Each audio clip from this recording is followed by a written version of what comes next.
And we're back. I hope. I think I'm back. So that had a new little hint to it, at least. Just reloading here, see if I can get the stream back. All right. No viewers. That stinks. Hopefully, people will retry. There we go. Um.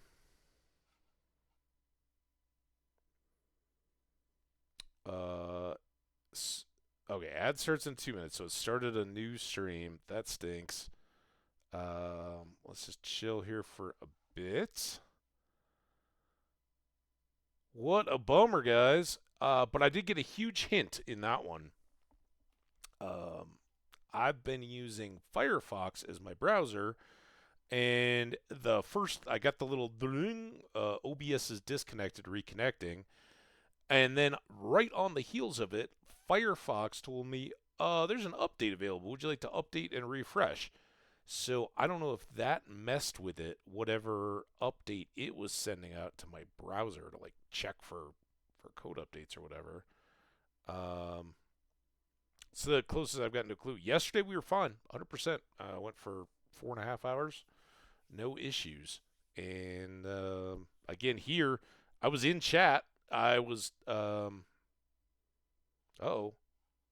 we got a hello. Are we good? I don't know. Am I frozen? I do look very frozen.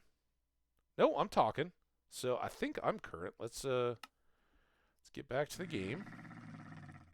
Did you refresh in your browser, Jenny?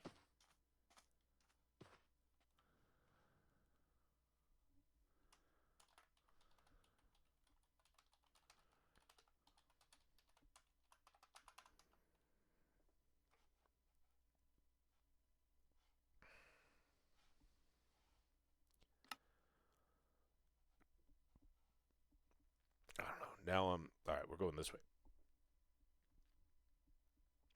We do have this ad coming, and I need to go recheck all my other stuff. I can see myself updating, and I got audio and all that. All right, that's good sign.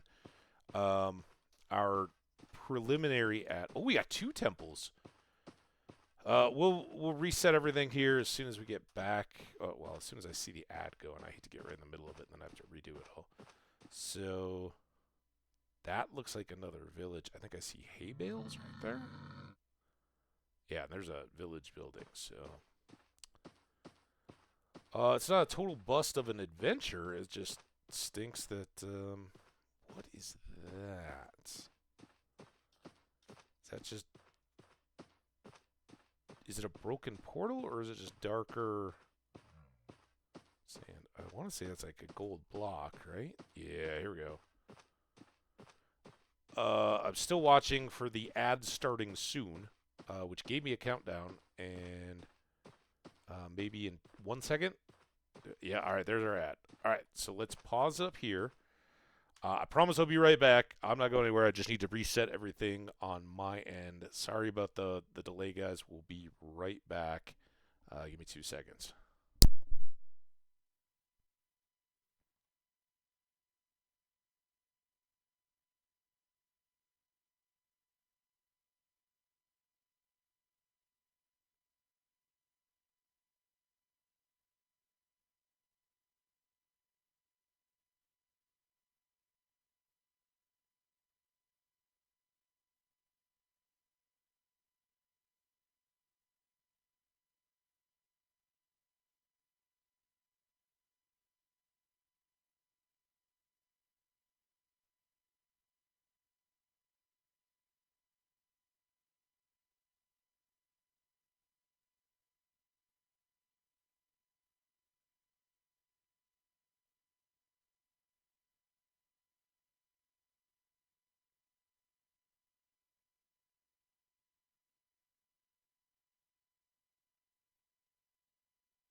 Okay, I did all the things. I know that was a pretty full ad break, but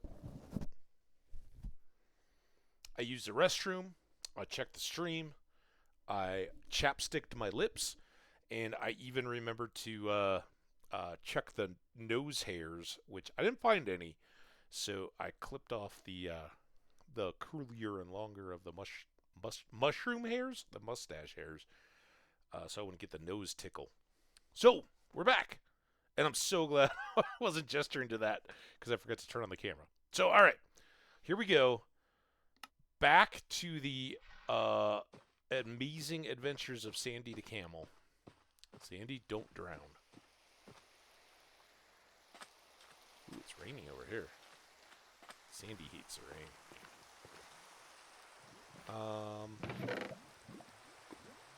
Yeah. Yes, please. Take all that and take those. I mean, am I not gonna wear a pair of pants? No.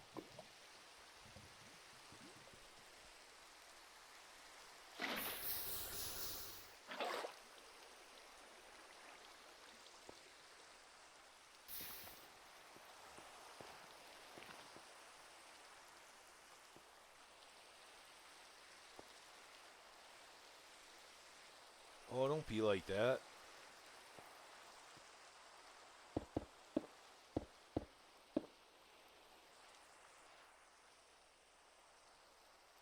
Here goes Sandy.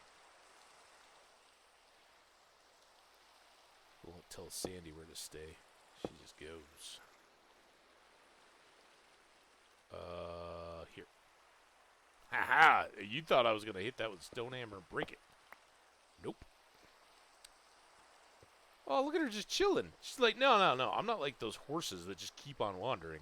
No, I'll just wait for you here. You go stand in the rain, silly human.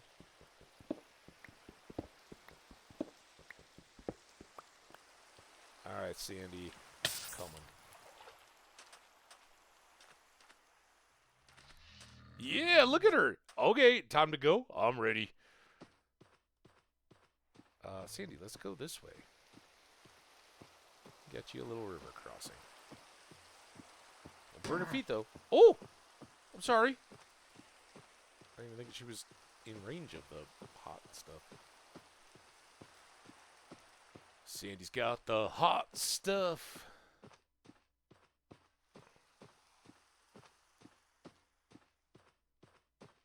There we go. Yeah, you get your health back there, Sandy. Got those tough camel feet. You made for walking on hot sand. It's a little magma rock to you. Nothing. Bump, bump, bump, no, no, no, no, no, bump, no, no, no, bump, bump, no, no. So we saw, there it is. I was like, we saw another temple over this way.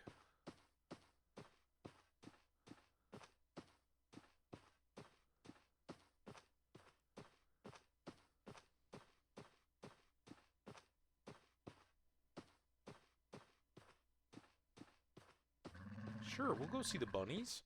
You want to see the bunnies? Look at them. They're like little mini camels. They bounce. Make a camel jump? You can. I had no idea.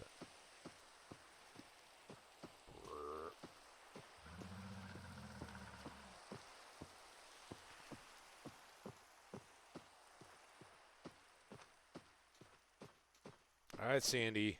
You be your awesome camel-y self, all right? I'm just going to go take care of the trouble in here. Whatever that may look like.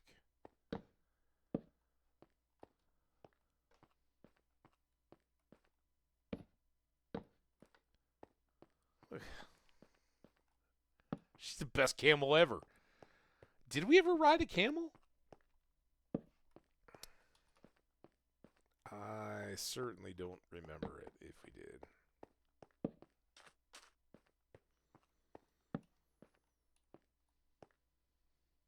All right. More building supplies out of here.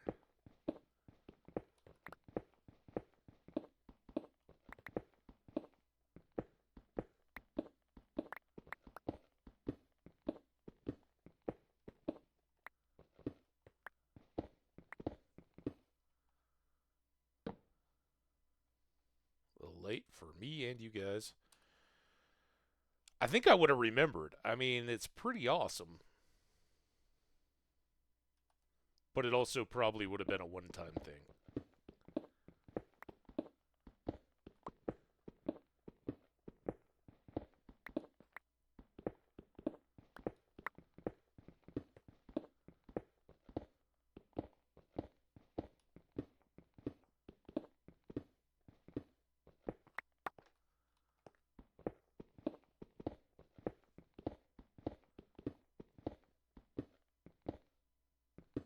Just take care of that before any incidents.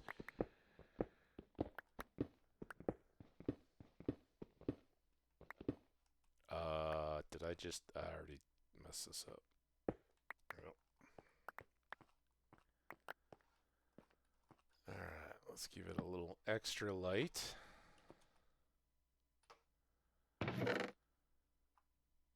Iron. Not bad. I'll take it all figured out if we run into space issues. Actually, I probably won't take the pressure plate. I don't have much use for that.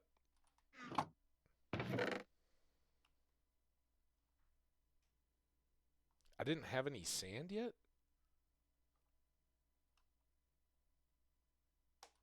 I have to go. Ooh, gold apple. Not an enchanted golden apple, which is a shame, but...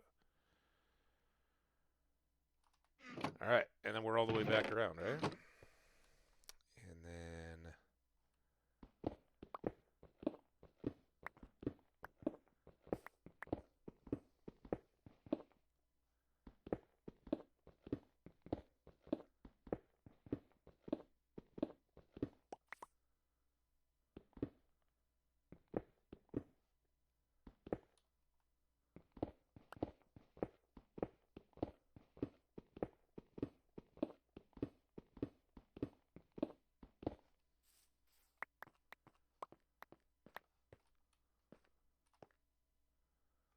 Always use your bed. You don't want to spark.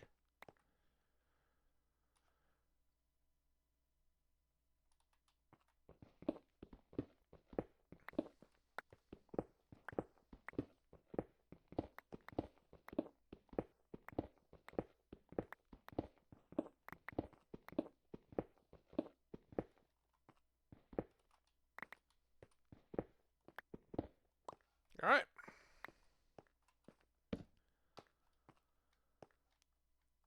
That is a temple fully looted, including for its cut sandstone floor.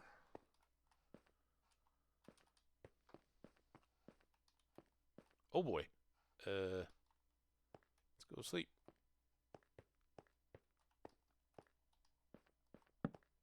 Hopefully nothing drops on my head.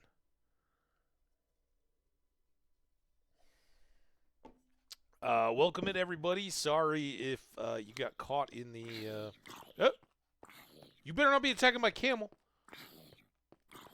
Nasty, no good zombies. I got a skeleton. Are you... Where are you? You're burning. Where's my camel? Camel? Sandy! She does like climbing mountains. Sandy? You okay? Sandy? She didn't turn into a zombie camel, did she? Sandy. Oh boy, here we go.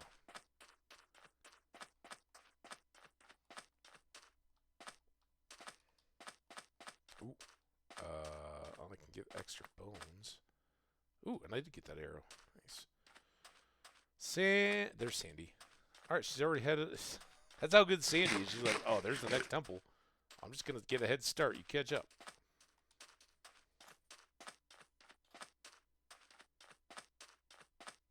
Hey, Sandy. How you doing,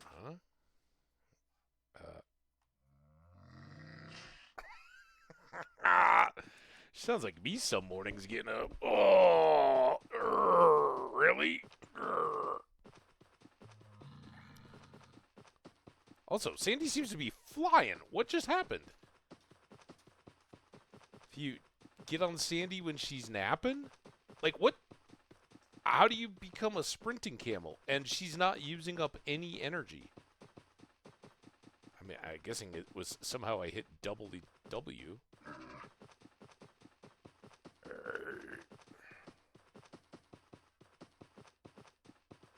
Alright, play with the bunnies. You are awesome, girl. Where are you going? Don't go too far. Now that I made her sprint, she's like, I'm out. Sandy went crazy. In a good way. Alright, this is a little more intimidating. A little darker situation going on here.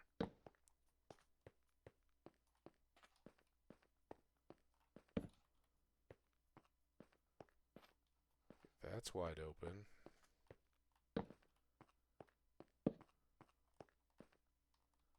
I'll go a little further back on this.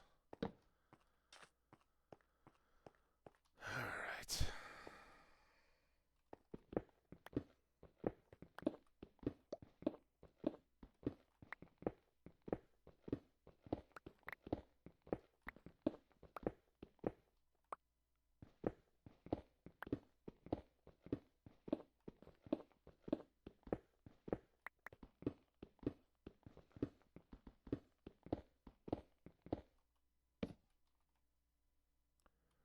Inner sanctum.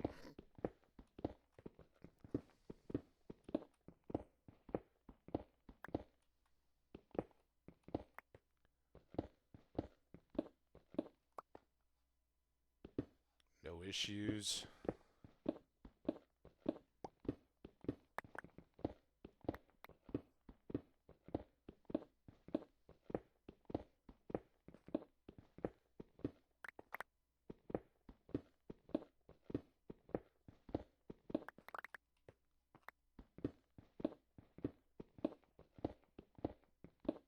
I should maybe do this first. Prot 1. Meh. Bloop, bloop, bloop, bloop, bloop, bloop, bloop, bloop. Now, what don't I want? First of all, I can combine you two. And I could probably just do that. Ditch that. There's stone tools after all. Of course. I'm hoping we have lots of decisions to make like this, but for now.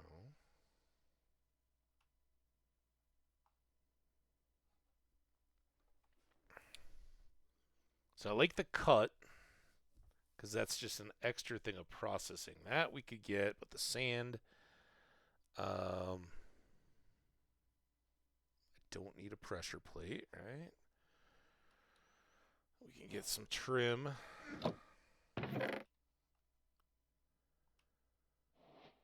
Bones are great. Gunpowder. I don't have any eyes yet. Well, I do have eyes back at home, but none on this trip. That's worth keeping.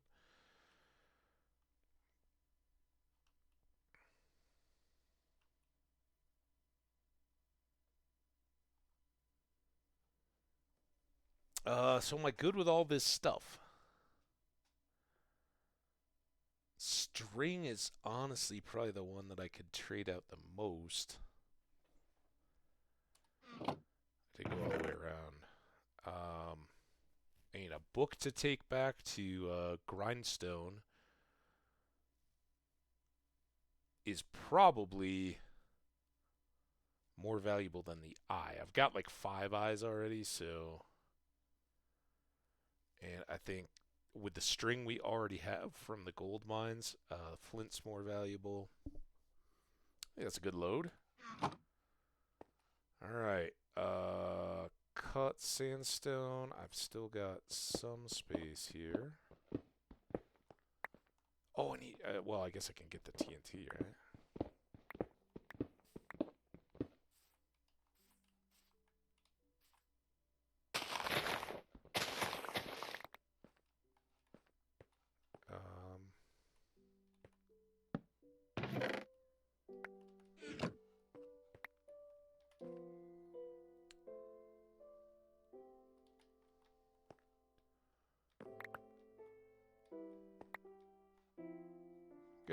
Nothing goes to waste completely. We can always come back and get that other stuff. Sandy! Sandy! Sandy. Yeah, she was absolutely done after all that sprinting. How are we going to get you home now? Oh, look at her getting ready. She's like, you're coming back? Wait, give me a tail wag. Do you wag your tail? Kind of always looks like you got an arrow shot in your butt. Sorry. Just what it looks like. Never lie to a camel.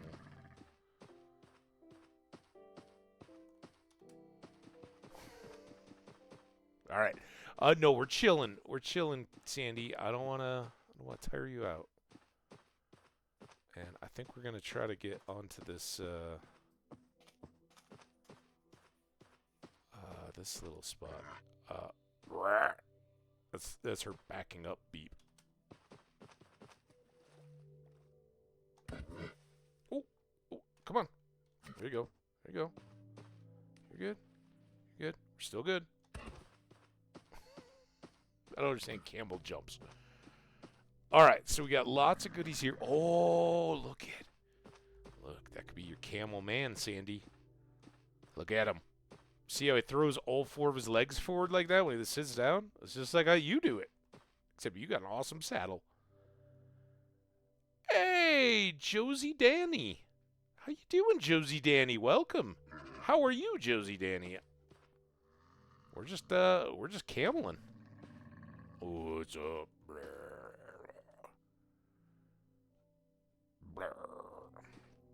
Sandy and Sandule. All right. Give a wave and a shout out. Yeah. Josie's got a lot of numbers.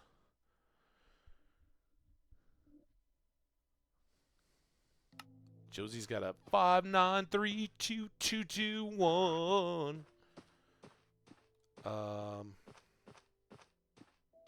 I'm so full. I don't think there's anything I can do from a looting, maximizing this village perspective. Josie, it's great to have you. Hope you're enjoying. Do you, if you're a Minecrafter, Josie, do you happen to know what camels like to eat/breed with? I mean, I know other camels, but I mean, like, do they have is it hay bales? Is it golden apples? What do we need to make the camel music play? Oh, God. Josie, Sandy and I here are beginning to hate these rivers. I don't have a lead. Do we really got to go all the way back over?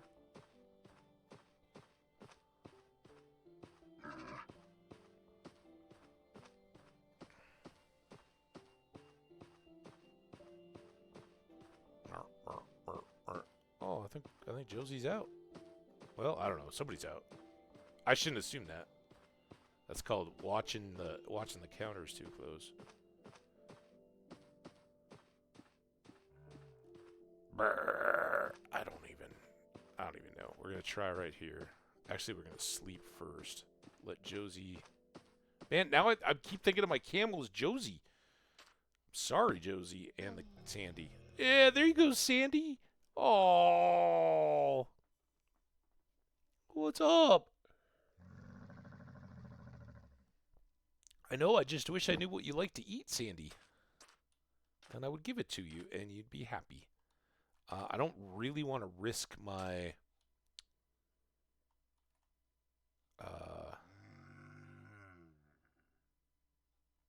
my golden apples just yet, because we've only had 3. I ate one after a cave spider incident. All right, there you go. There, oh, yeah, look at that. Your head never even went below water this time. Good job, Sandy. Hey Josie, awesome. Yeah, we've seen lots of those types of messages, and what I will do is grab your name, throw it in my folder of artists and suppliers and all that kind of stuff. And if I'm in the market and looking, I will go check out catalogs. So I'm not interrupting the stream to do follows or anything like that while we're going. But if you have a Twitch name, just let me know what it is, if that's where I can see it, and I will be happy to check in on all that stuff after the stream today. So thanks for stopping by. I hope you want to hang out and enjoy some more of this awesome new Minecraft world we got going.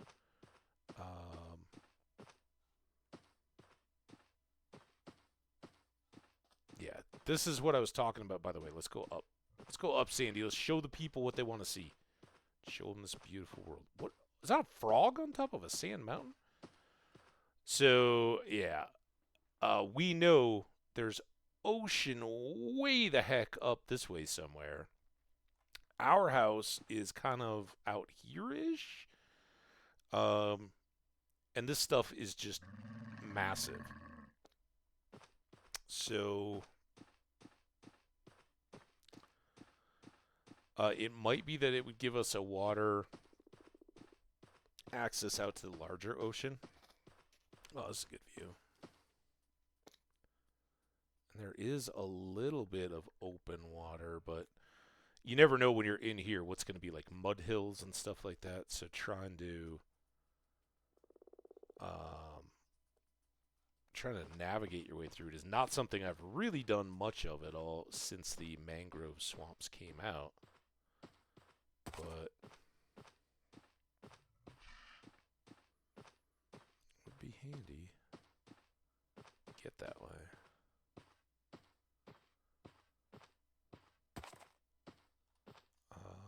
But it's really tough going downhill on a camel. Like, you can't even see where you're going.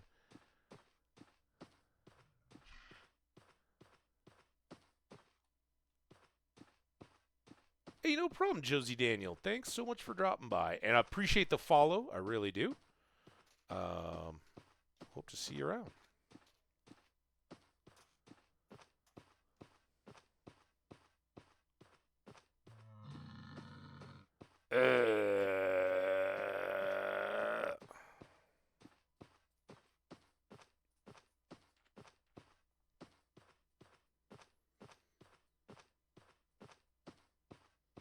All right, well, we got a little better feel for what our desert has in store. Also, all of this tall desert stuff like this, fantastic for quarrying out sandstone if we want to use that for our building projects. So that's all good. Now we're coming down on the side where all of our sugar cane is. You know, a part of me is like, we should just get a camel bridge set up so that we could take Sandy on further adventures into the rest of that mesa. But I think for now, I'm just gonna hope that Sandy sticks to the desert, not the swamp, and that I can find her. If I had an inventory space, I probably would have taken my my saddle. Oh, it's so good. So good to be home. So now with all this extra cut sandstone, we can think about further expanding out our farm. I think our farm? I'm so Stardew Valley. I know we haven't played it together in a long time, my friends, but I've been playing some off and on, and much more recently than Minecraft, so I'm confused as to why I keep throwing in Stardew references. That's the answer. Alright, up here we got more hay. None of that seemed to work with our camel, as far as a tasty treat. Got a gold block. I'll probably use that pretty quickly here. We got a bunch of this stuff. Bones. Let's go in the other. Extra book. Somewhere in this town, I believe, I have a...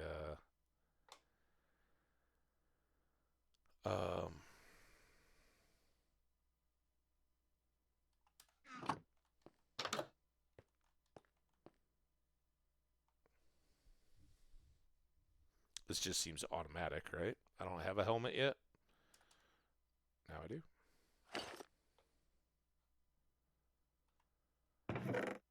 And then that. And I want to do... Is it just this? Yes. And then...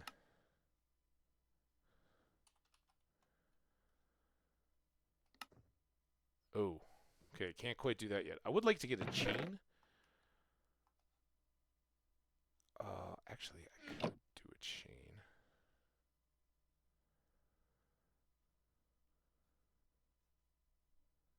Hey, Martinez, how you doing? I'm sorry, I was busy trying to figure out how to make a chain. How you doing, man?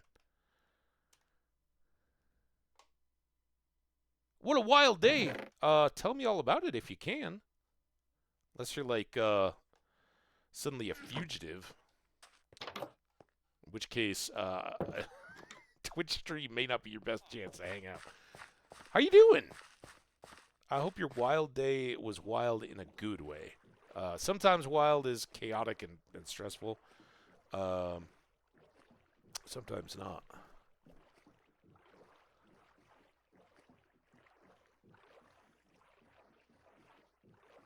Alright, so this is what I wanted to do with this post all along.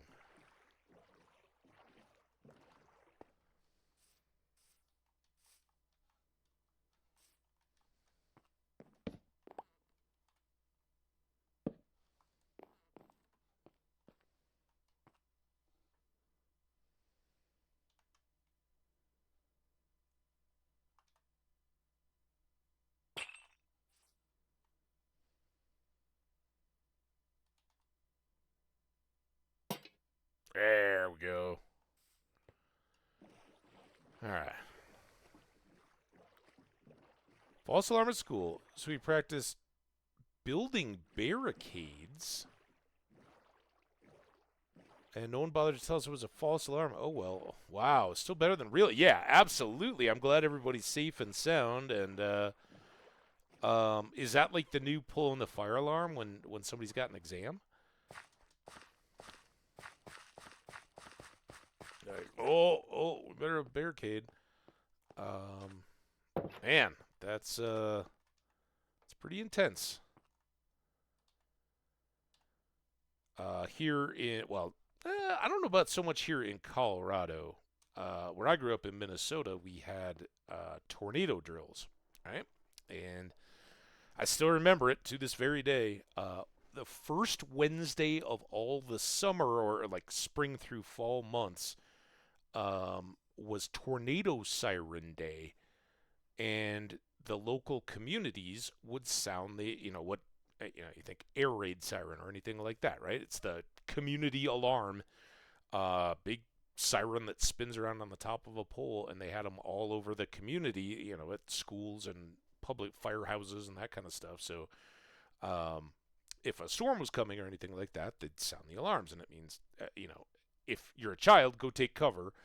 If you're an adult, at least figure out what the heck is going on, so you know. Except that every Wednesday at 1 o'clock in the afternoon, you knew that it would be the deal. Well, as a little kid, you never keep track of that kind of. I mean, like, what month is it? Much less what day of the week or what time. So you'd be playing or whatever, and all of a sudden the sirens would start going off, and there would be this just momentary freak out of they're coming to get us. Well, it's a beautiful day, right? So you kind of grew up getting used to that, but coinciding with that during the school months, when they had those, it would also be tornado drill time at school, and they would just coincide it with hearing the sirens and what you had to do, and it was eerily reminiscent to what you see in the old movies of the 50s with the whole duck and cover drills, right? Where they basically told school kids, if the nukes are coming, you climb under your desk and put your head under your arms, and you'll be all right. Well, at least you won't see it coming as everything gets eradicated. But largely, the thinking hadn't changed too much as we went down those same kind of deals for tornadoes, right? The biggest concerns of the whole building either collapses or just gets obliterated, and then flying glass and debris. And schools, being stone or brick and mortar and all that kind of stuff, weren't as likely to get knocked down. They're secure structures, but the windows and all would blow out. So the idea was that we all had to go out into the hallways, and you had to kneel on the floor and do the whole head under the thing. And basically it was just a big screw around thing. But it certainly kept you on heightened awareness as a kid. Like, oh man, these are things that could come and get us, and really depends where you're at. I know my sister's family and all that still deal with that out on the plain, or the prairie plain kind of border. They are kind of in Tornado Alley, northern end of it, but tornadoes don't like to fit into human patterns too much. They want to do their own thing. They basically can. So yeah. All right. Some leads would be really, really, really, really nice. Some more iron would be nice, although we're doing much better now. Look at us. We still want to get an anvil, because I have a trader that can give me Prot 4 books, and so I can be encrusting some of this with protection level 4, which will make our iron armor pretty darn formidable. But I think the best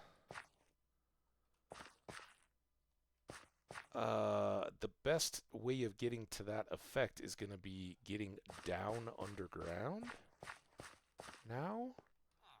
And we do have this windswept savanna with this little bit extra coal. I mean, there's plenty of it around here.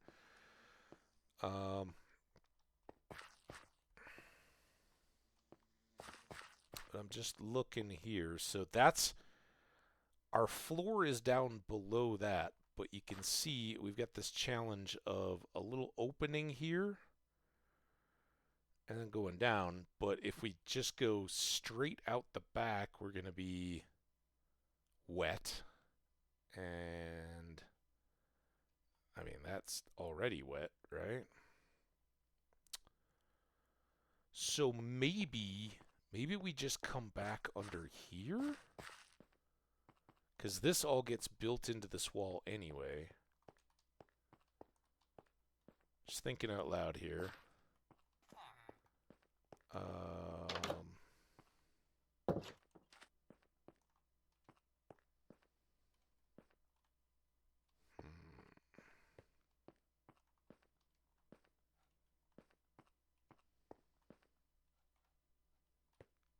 Got all these flesh? Yikes. Fresh building supplies. What if we took some of this and some of this? And we may need some glass. You had floods. Biggest like 20 years, and so many people were before. Like, it's not going to be that bad. They're just being dramatic with that. Yeah, it's pretty bad. Luckily, not in your area. Well, I'm glad you and all your loved ones are okay. We are always kind of dealing with some of that here. But at the moment, it comes in the form of a hurricane that's coming on the Gulf Coast. And, we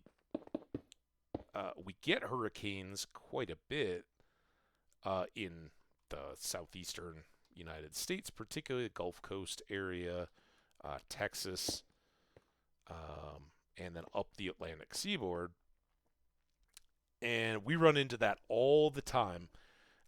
Every time that they put out the warnings and say, hey, this looks like a really bad one, and then it misses, it ends up costing lives in the longer run, because the next time around, the people don't pay attention. And yeah, like you said, you end up with people really suffering because they didn't get out of harm's way or take the necessary preparations. let's just do this. I don't have enough to make more panes, and I don't really feel like cooking glass. But I also don't want to have baby zombies running around. So let's... Flood deniers! Yeah. Um...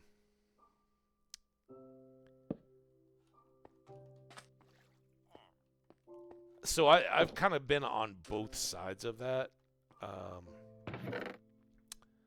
I think that your age and your mobility and your survivability of a lot of those things really can vary, right? And the only people that can really know are you. I can honestly say that I will never forget my experience. And it's a little morbid. I don't like to kind of make it sound like I'm bragging about it or anything, but I was in the path of Katrina, which was the devastating U.S. hurricane that hit New Orleans and broke all the levees and flooded, and the pictures of the Superdome being crowded with people nobody could evacuate, and just the horrible conditions and the loss of life. It was tragic. But that storm hit southern Florida first, and I was out visiting friends, and we were one of the last flights into Fort Lauderdale, Florida, which is right up the road. And our buddy, it was a bachelor party trip, and as long ago as Katrina was, so we met up, and he was driving us back into Miami, where we had hotel rooms and all that to stay. And literally, we're driving into Miami as a 5-lane highway is just a parking lot of people all getting the heck out, and that's the difference, right? So, me and my friends are going to a hotel. We basically just have the clothes on our back, and a couple changes in a suitcase or whatever. A wallet. Back then, it was probably a brick cell phone and a pair of keys, right? We had no property to worry about. We had no small children to worry about. And we weren't going. And, had we not had the trip, I would have never flown into the path of a hurricane to be in the way. Because if you do get into trouble, then you're an obligation on the rescuers. Somebody might have to put their life in danger to save yours. So I would never have intentionally gone this. We were already set up, and at the time, nobody knew. It was a Category 1/2 as it hit in Florida, so nowhere near the strength that it had when it was hitting in Louisiana. Very don't mess around with it kind of deal, but a very glorified rain thunderstorm coming along with the chance of tornadoes and stuff. And so there we were. We ended up. We're on a I don't know what they call this strip there in Miami, South Beach, I guess, right? So we're in one of the old what do they call that era? The neon and the like the 20s kind of.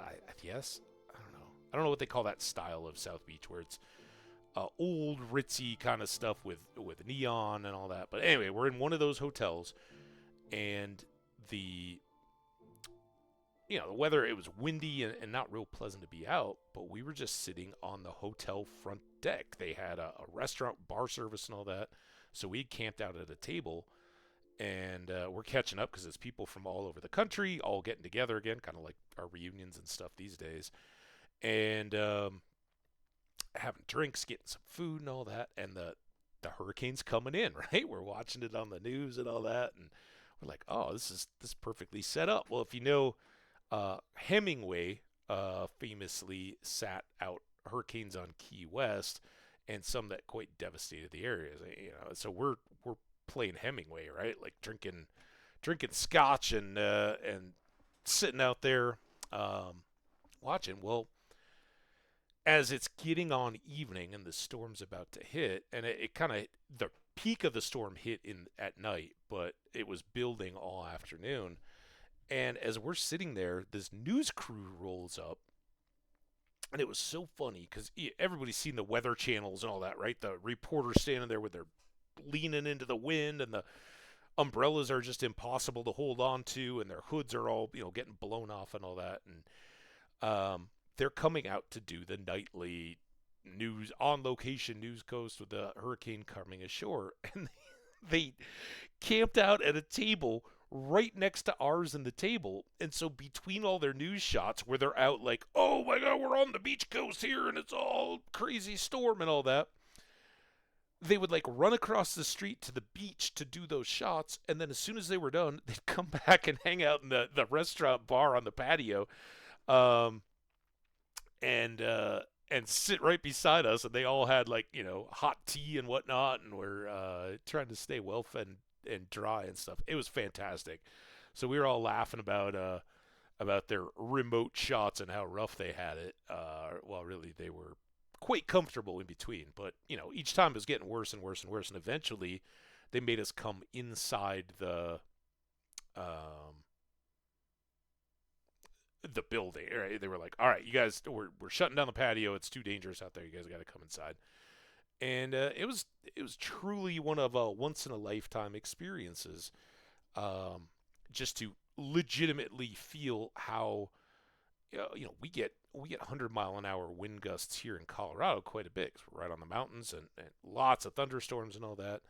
But the sheer just like endless size of a hurricane coming, where it's like those gusts, but they never ever stop. It's just go go go, and the rain is just sheeting down for hours. Not wow, it's really dumping right now. That'll probably weaken up here pretty quick. Just goes and goes and goes and goes and goes. And we saw the whole eye situation, kind of where it weakened up in the middle, and then by the time it was back through that, everybody was crashing out because we didn't want to stay up all night long.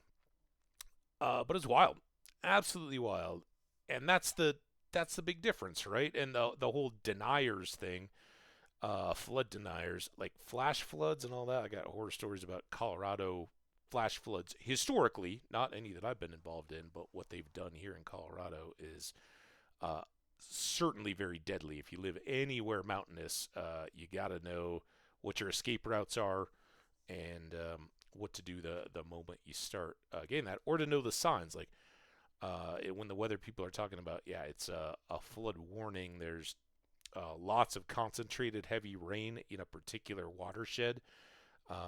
When that gets funneled down into a rocky canyon, it can be a very deadly situation. So you got to be aware of all those kind of things. But personally, if I don't have property protect, or family members in particular, right? Your pets, if you've got livestock, if you got children, not that they come after pets or livestock, but when you got to be responsible for that, or for older relatives, making sure that they're safe and well cared for and not going to be in trouble. Um, then it's spectacular to experience nature and be out in it. But yeah, Martinez, like you said, um, it is a really it's a bad deal to just turn a blind eye and be like, oh, I don't care, whatever. Or the people are like, oh man, because they're out there, right? Obviously, the number one reason why people say they aren't going to leave is to protect their property. Well, what are they going to protect their property from? Looters, um, because there are those type of scumbag people out there that will wait um, for something bad like a fire or a um,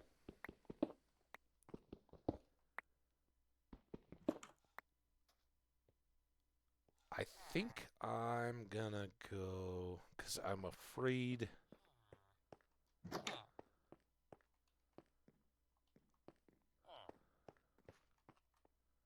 That is, maybe we'll be all right.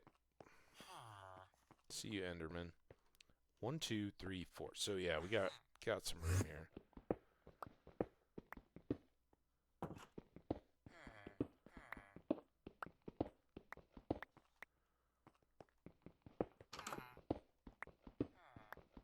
Sorry, I gotta count. All right.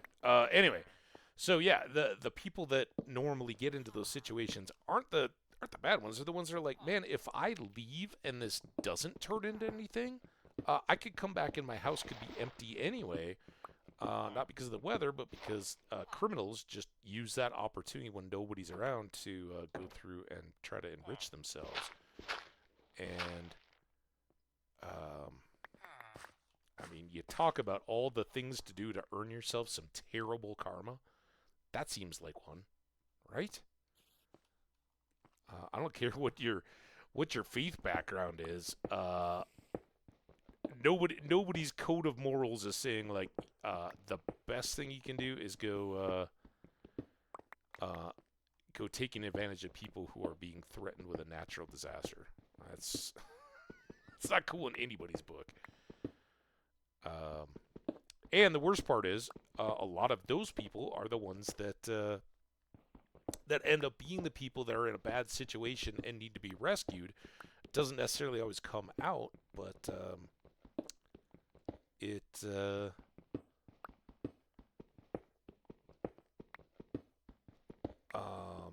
it does happen where the good people that are thinking things through are like, I got to get out of here, and then it's the people that don't give a lot of forethought, right? If you're giving a lot of forethought, you're probably not out looting in a hurricane or a flood or whatever. But they're the ones that are like, oh yeah, let's go get some TVs or something in the rain, and then they end up in trouble, and it's those people that then their boats and stuff going out for, and I don't think those people deserve to die, but it does suck, right? Because then there's people that are certainly trained for it and all that, but they're having to go out in swift water, those rubberized boat type things, to try to drag these people back to safety, and they had no business being in that situation in the first place. So, and in the meantime, old Granny sipping on her tea and crying in her living room because she's not able to get a phone call out to somebody, and had no means to get herself out of harm's way, is being left to wait and in potential danger and certainly horror, because the rescue people are having to chase around all these other yahoos. Tell us how you really feel, Hambbage. I think I can say why my mind is kind of on some of this stuff. We've had two major Colorado court things going on this week. The first and the probably widest known is that in 2021, a man went into a grocery store in Boulder, Colorado, which is just up the road. It's where I went to school. It's about 11 miles to Boulder from one side of my city and 11 miles to Denver from the other. So I'm very close to both. And we had a clearly, not right person who went in and decided to take it upon himself to kill a whole bunch of people.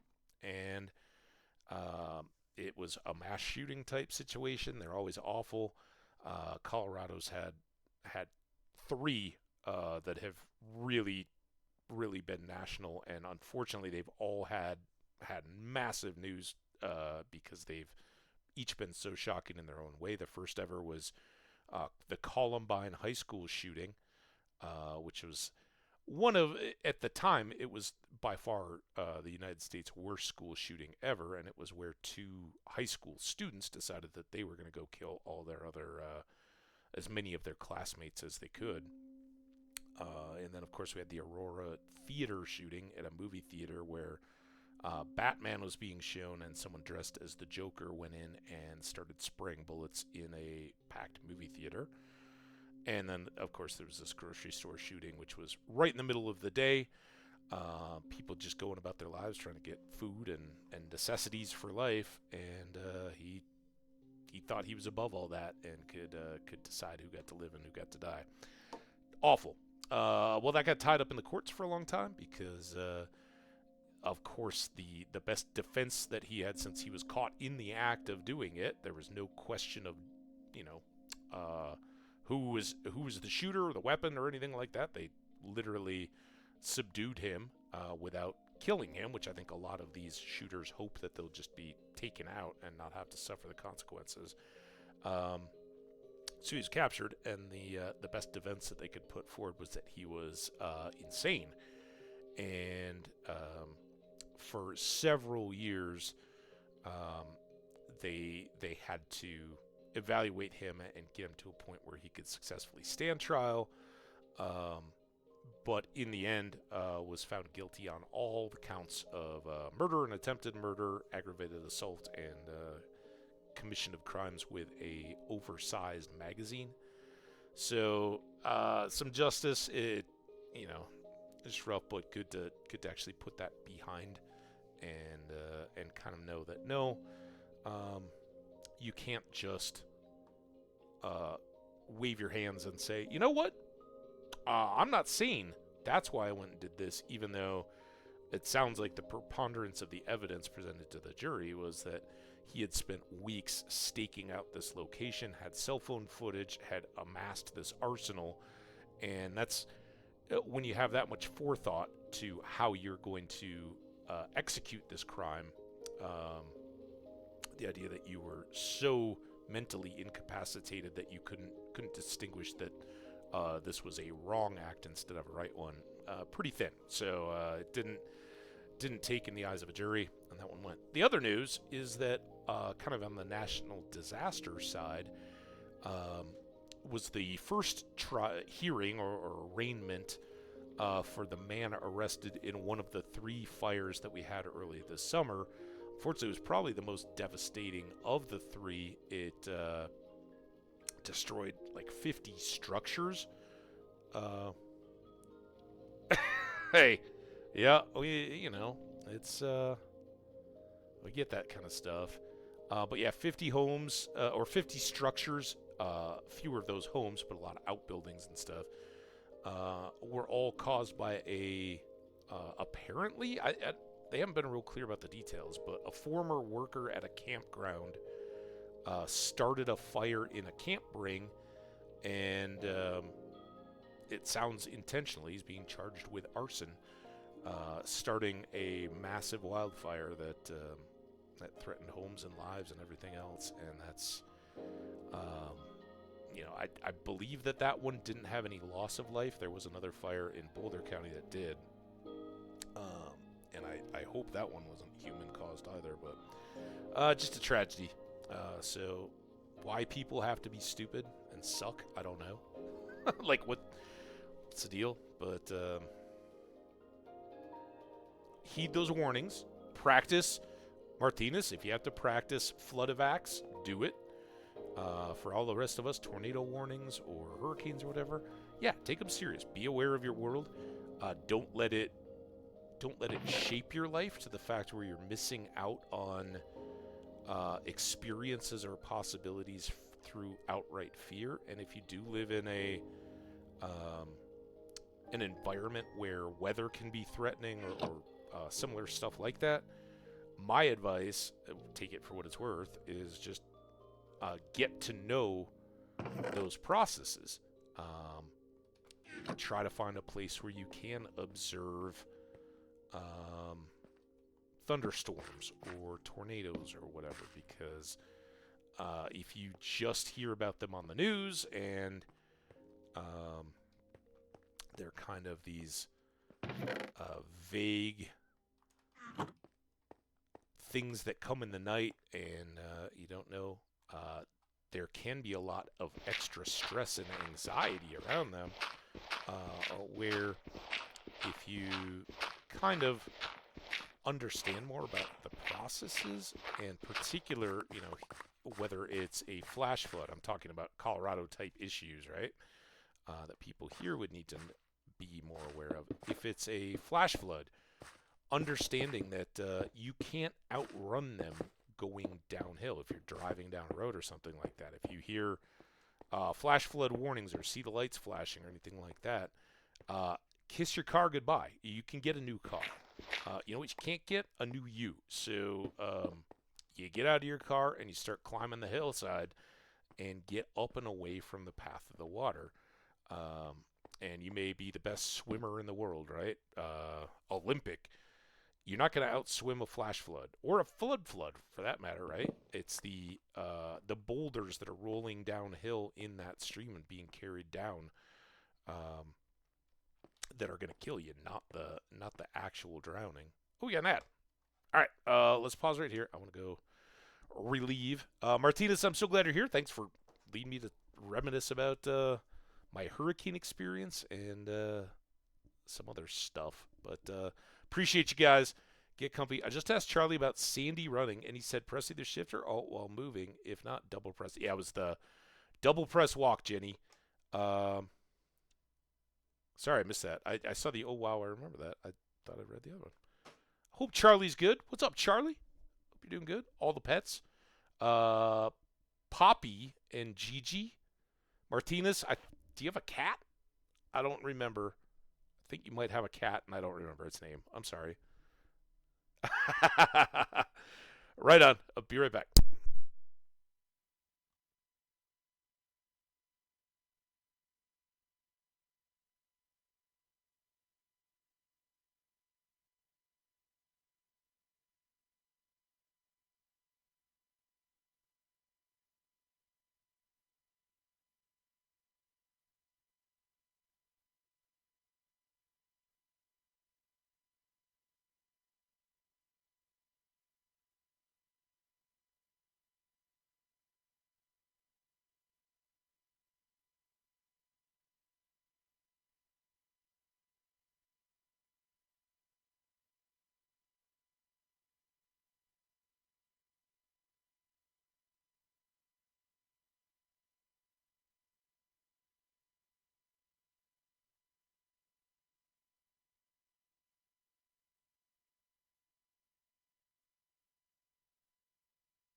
Two cats, Martinez. I knew cats.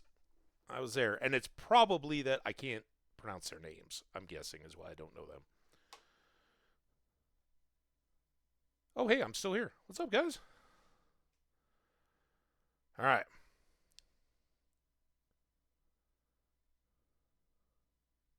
Welcome back. All right, we got to push this wall out a little more. We got to cook some more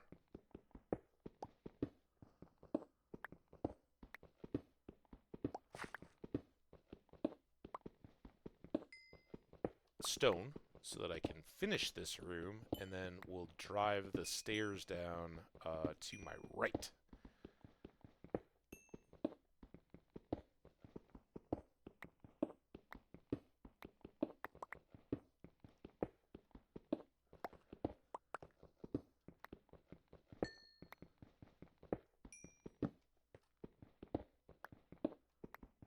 And I really need one of those to have 64. Yeah.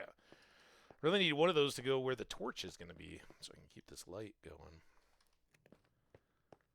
Let's get a torch over here if I finish this.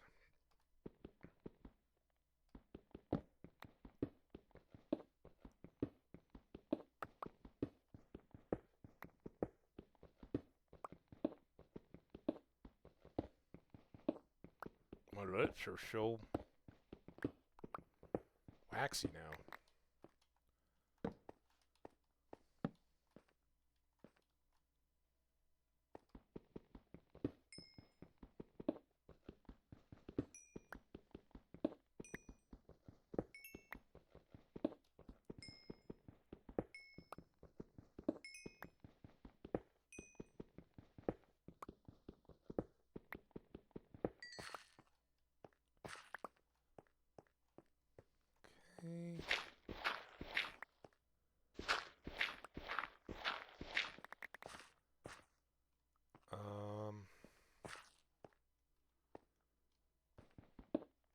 It's really just a stall before the stone is cooked. Eventually we'll open all this up, but for now I want to leave it one. We may even throw a door up there briefly, just in case we get some real nasties on the way downstairs.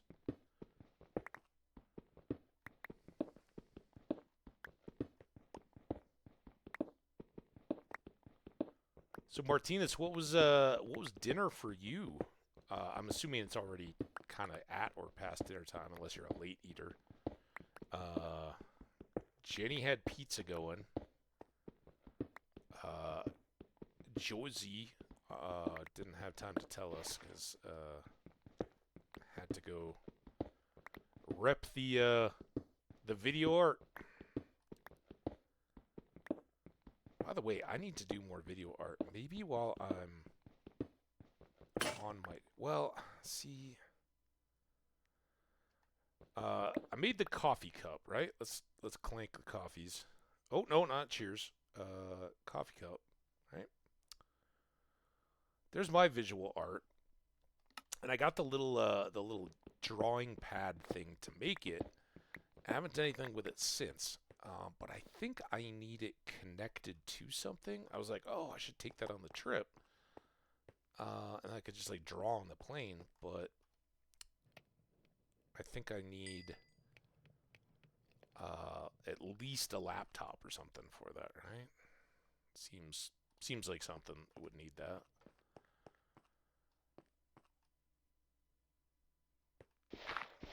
Alright, so let's go. It's probably a total waste. Because I prefer to do some kind of decorating. Let's go here. And in the ceiling.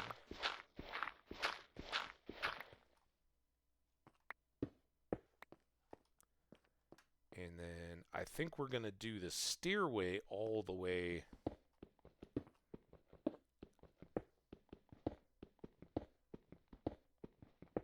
with the 3 wide, right?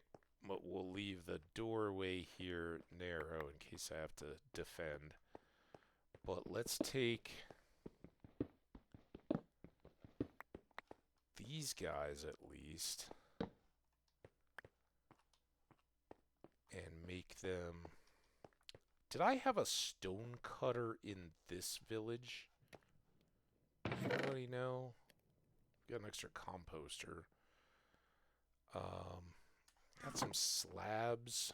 I'm thinking maybe we do sandstone for the stairs, right? We could do this just regular sandstone.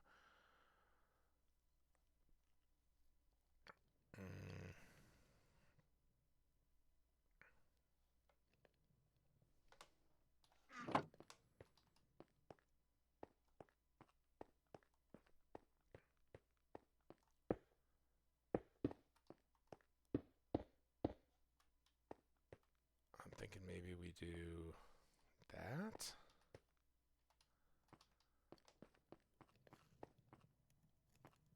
We won't have stairs immediately, but let's do some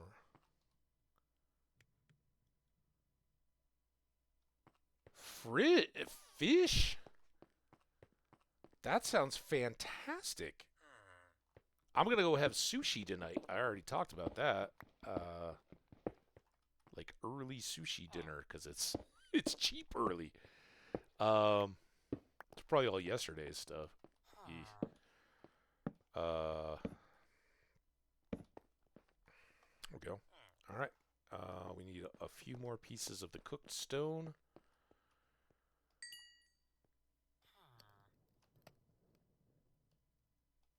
Come on. Oh, it's trying to put it back in there. Like, just move onto my toolbar. Shift click.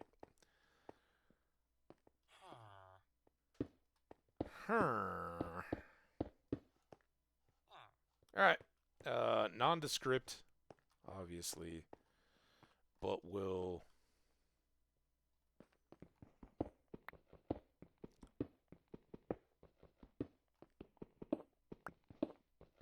this set up.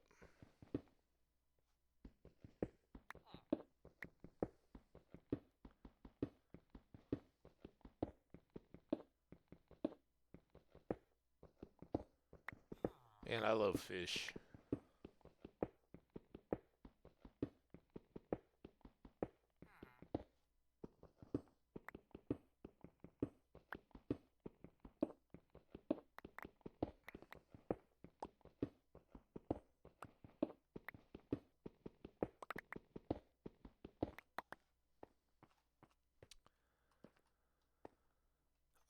I think we want to go one more.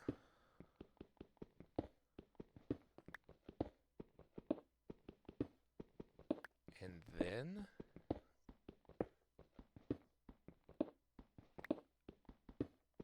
now we'll have to have inverted stairs as well, right?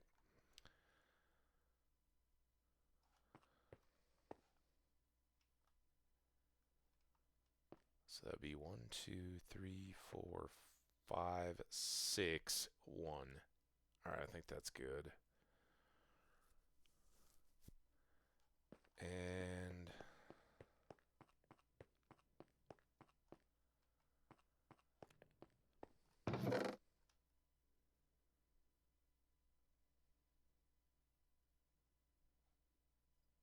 I think I can do this. Oh, we got a lot of this cut.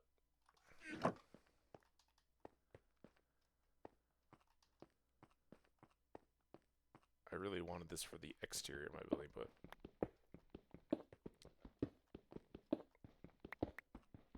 we won't do this.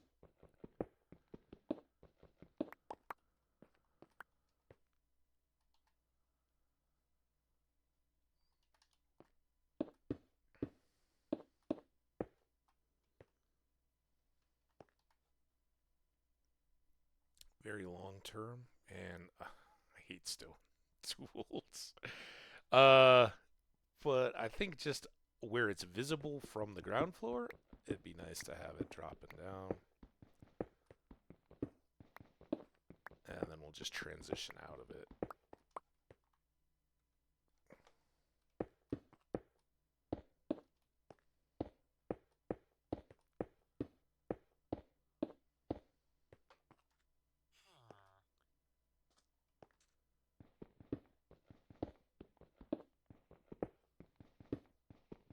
Also, this gives me more access. I don't know if the types of stones and whatnot are likely to change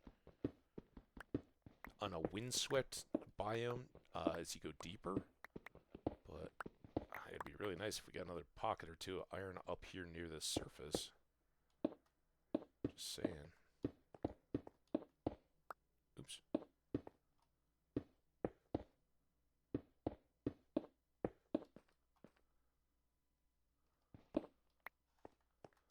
So then we'll just drop it from there.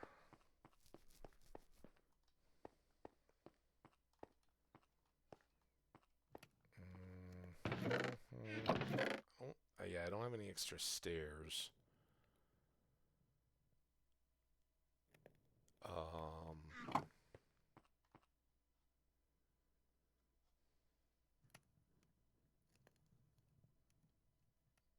Yeah, that's what I was kind of worried about.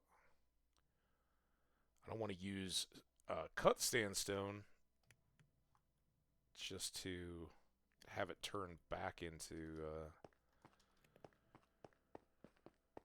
crappy sandstone.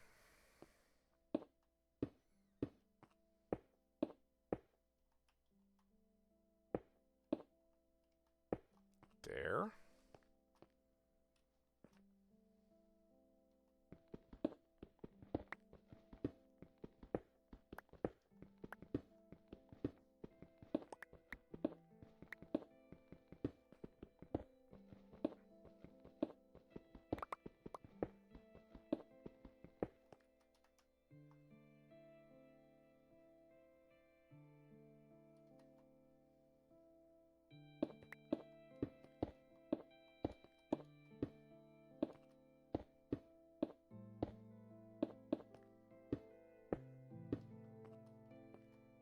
go.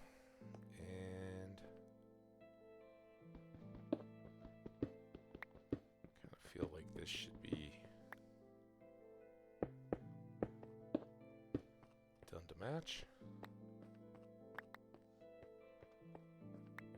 Alright, full on night.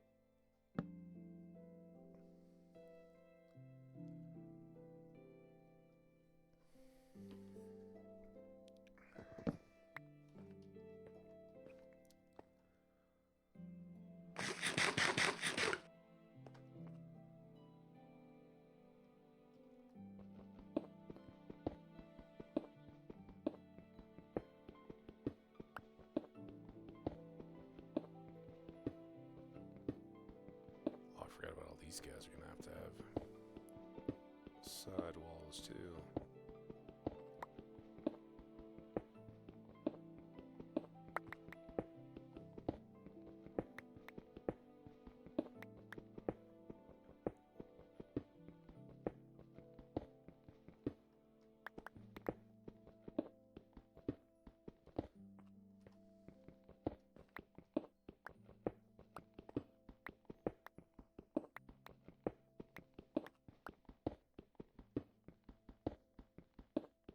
That one will be the next set of inverted stairs. We'll probably leave all those off until the end. But I do want to come down on all these walls so that this whole early part stays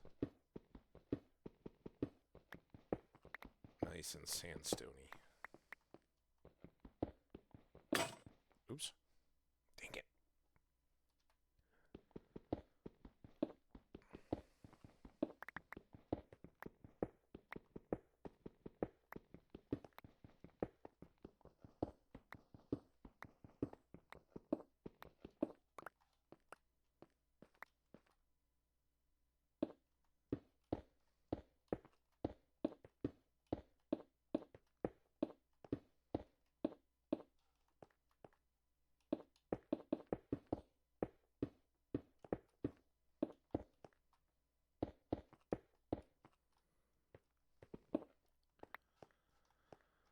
Alright, more stupid stone tools. Let's go. We're getting plenty of cobble now.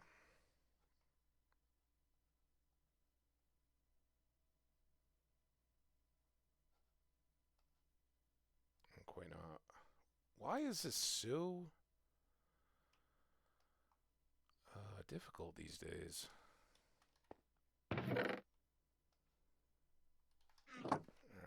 Let's go put you away. Oh, you go here for now.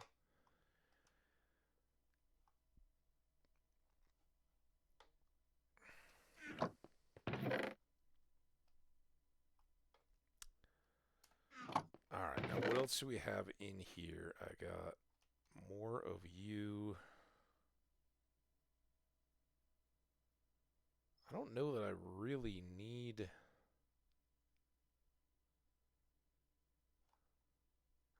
maybe I'll do that. What do we got? I don't need that. Let's hope this is enough cut sandstone to finish this out.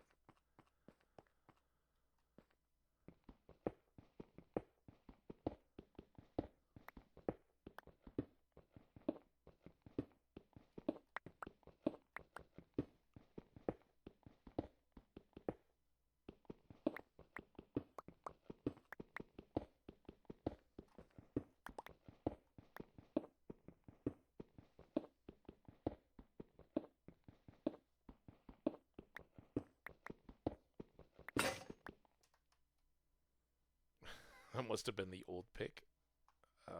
You don't know where I want you to go, so put there manually.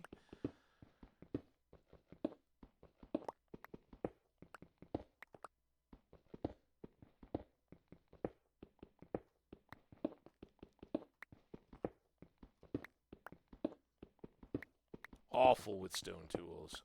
I agree. You guys are too kind to say it, but I'll say it for you. This is terrible.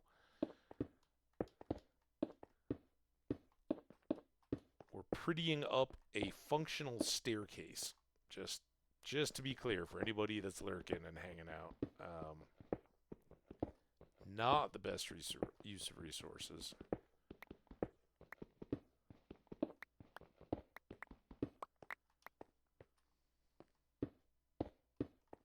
And it hasn't exposed one extra piece of coal or iron or anything else while we've been down here.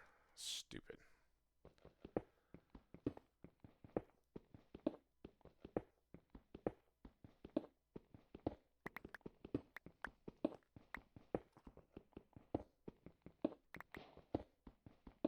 Well, we got some diorite. I think that's the white one, right? I shouldn't even ask. It's diorite. There's granite and andesite as well.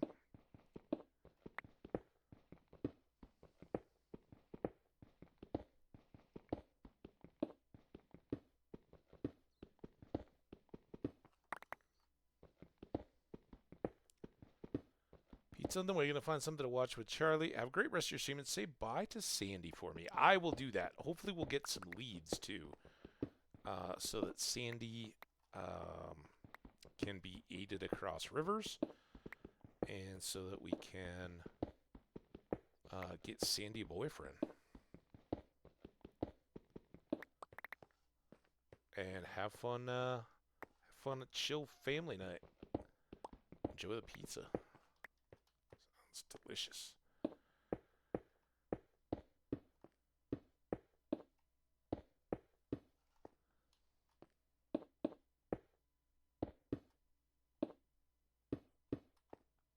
Well, I think we got this bit.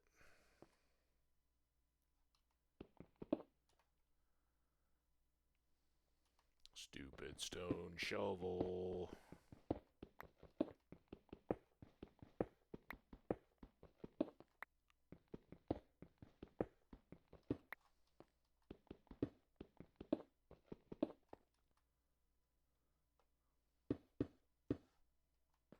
I know it's dark. We'll get there. All right, these are kind of nice, actually. 1, 2, 3, 4, 5.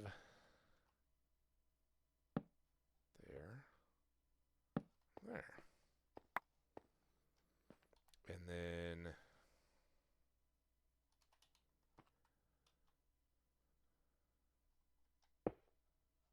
come on.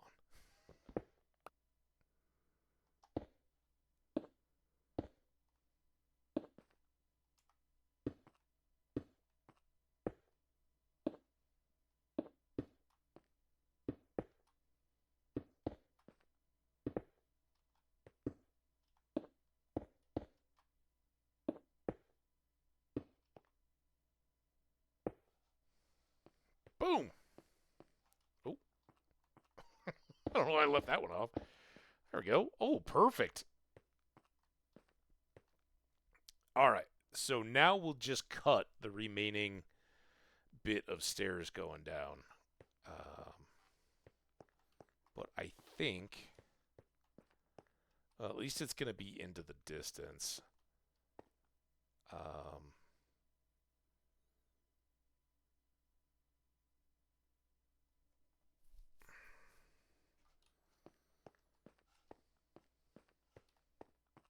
Man, that really needs a few more layers, doesn't it?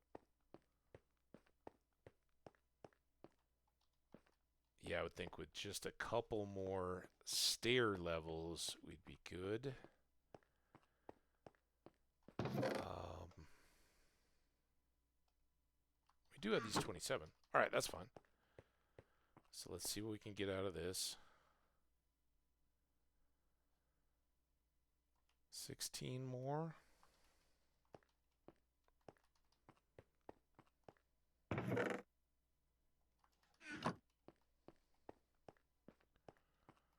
right.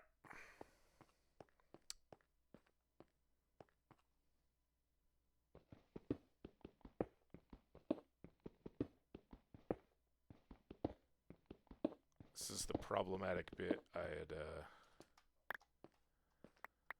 of hoped to put off for a long while.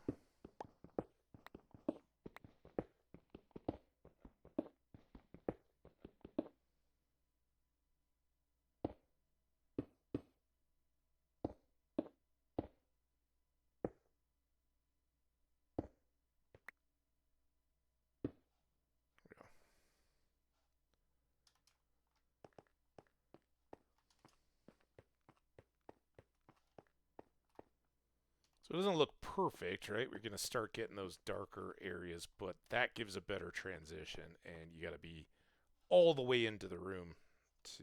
Oh, I still have 7? Let's do just the one more. I miscounted. I thought we were...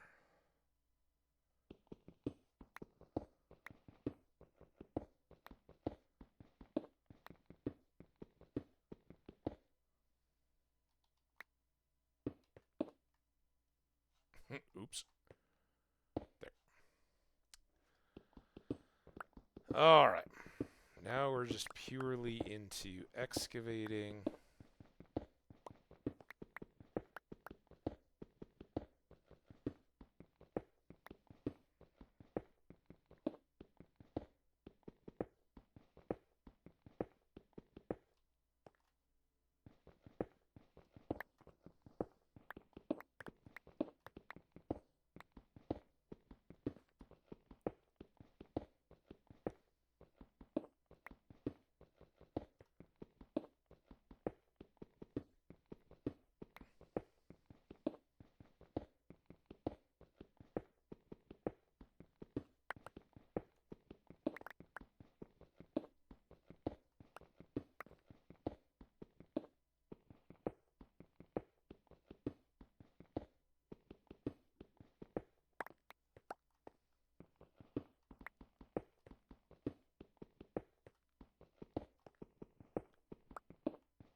I do have to remind myself to look at the clock because the stream times are off now.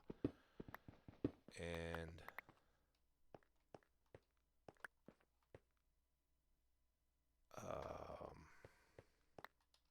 since I do have plans, I gotta stop, or at least be aware of when I'm getting close.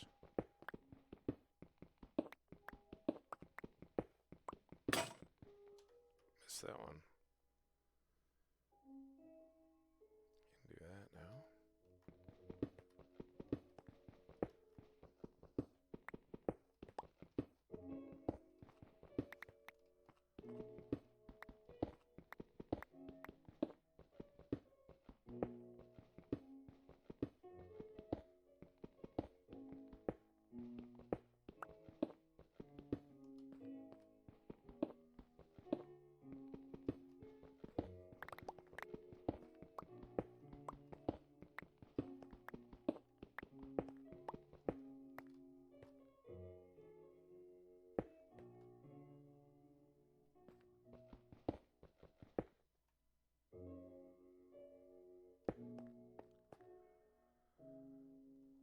Alright, as long as you always have one odd stair like that, we can do the transition.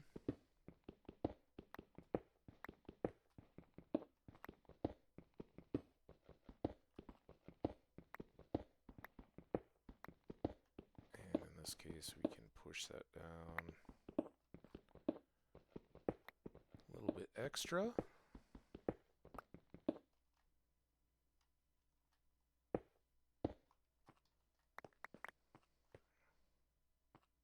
Just like so. Alright, patch these guys up.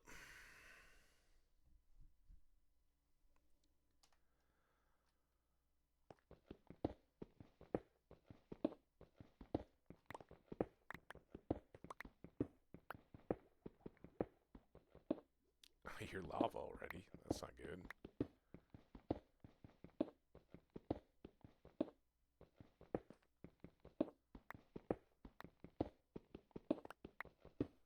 Nice and dark.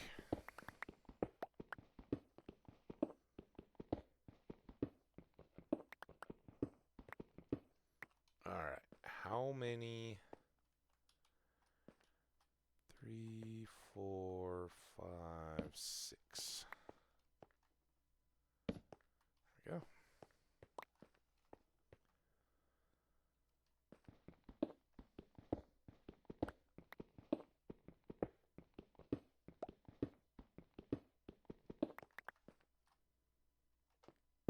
Copper, not iron.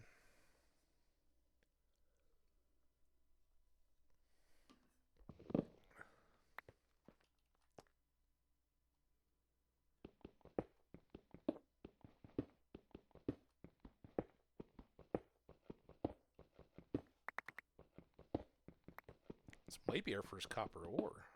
I've seen it a lot, but I don't think I've broken any yet. There we go.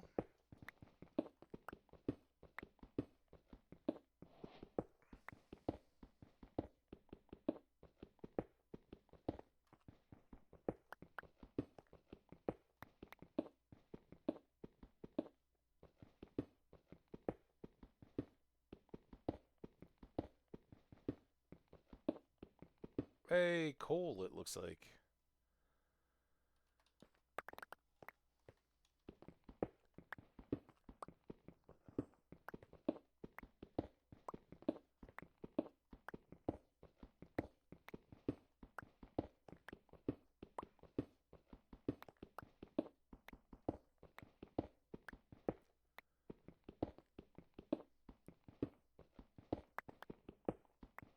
Or maybe it was just darkness.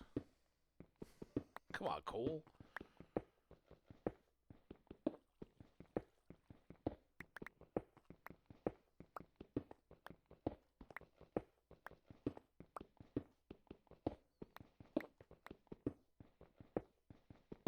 There's some coal.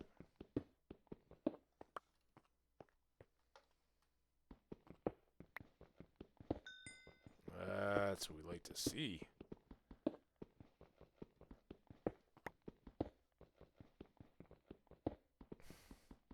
I don't know why that one was so particularly tough.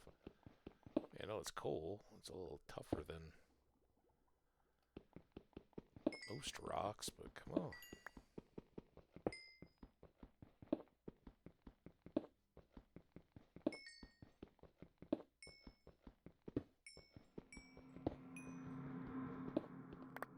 Ooh.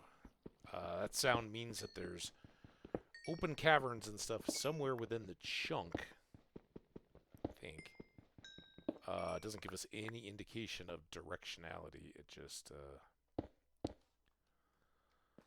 sounds when that qualification is made. So these will all get capped. That, but those two I think I want to have covered.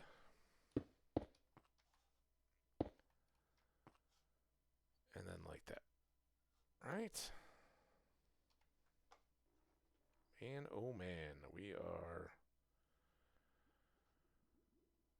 I need more sticks.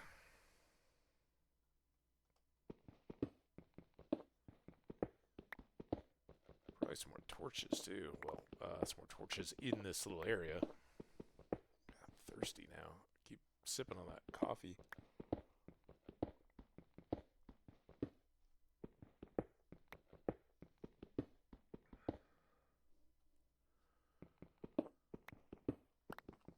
Sorry about the swallowing sounds. Oh, that just makes the chapsticky stuff even worse.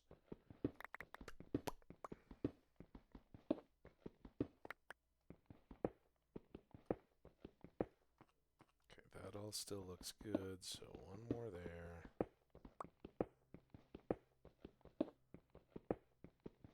Two more there.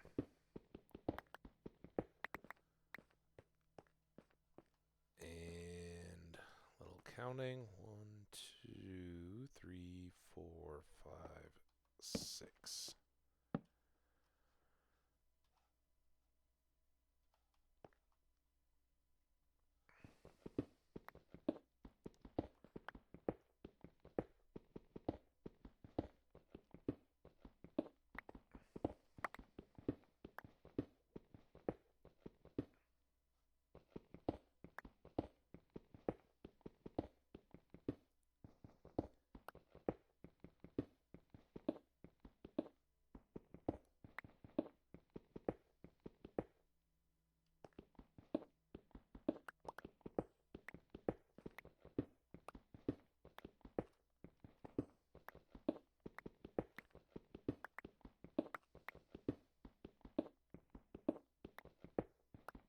Oh, there's some of our granite.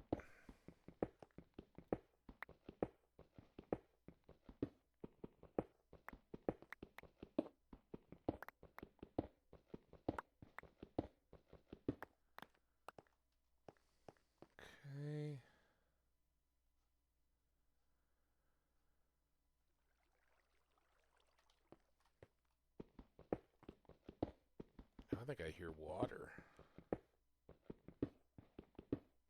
Could just be the axe, though. That's got to be water.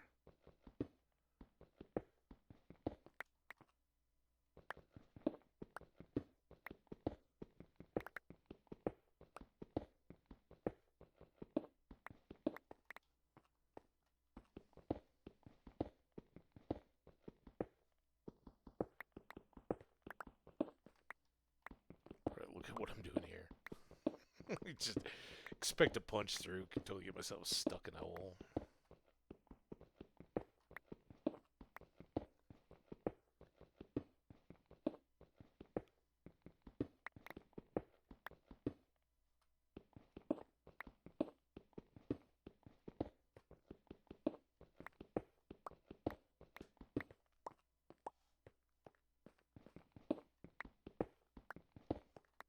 Don't think we've gone deep enough for more torches.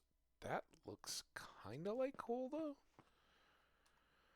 Alright, I think we got to go back up for more picks.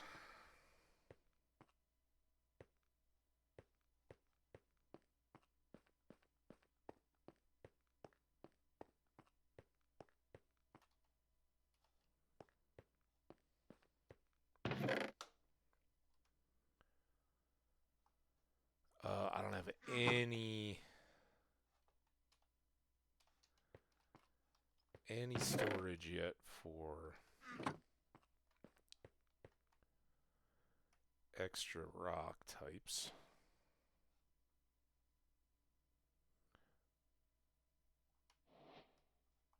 There's all that.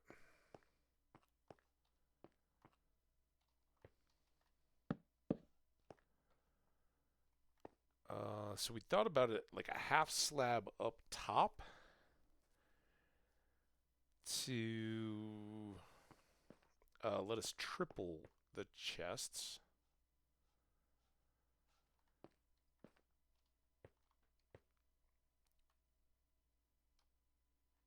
I think we're going to go there.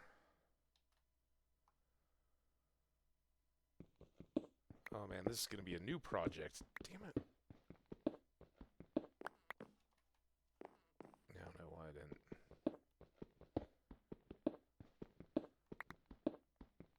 Alright, there we go. No extra project work there.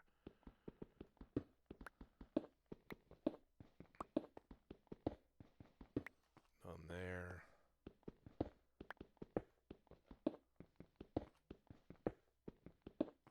On there. So it's just two more. There. Not a project really at all.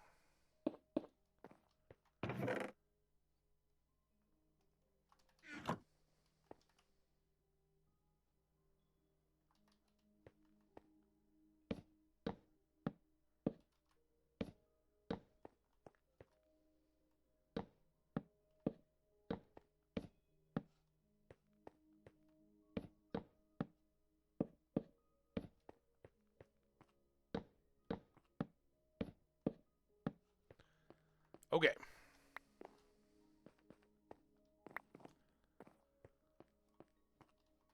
So now we can do that.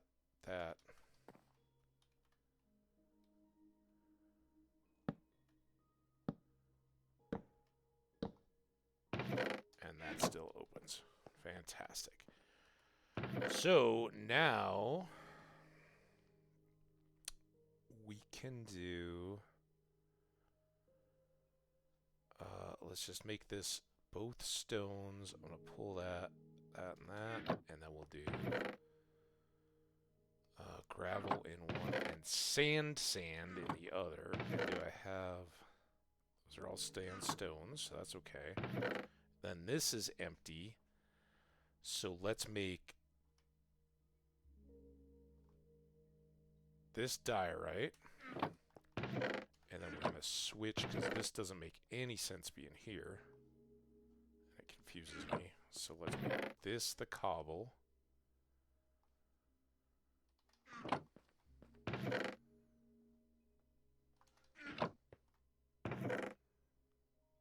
And then you guys go back in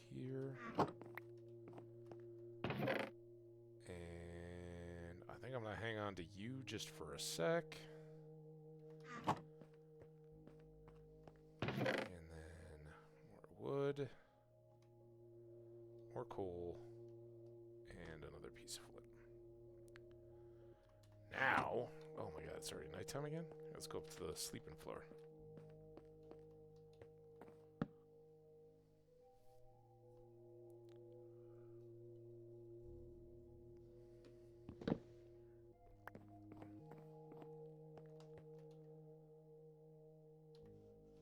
Alright, more cobble. Should use the partial stack, but whatever. And I need sticks.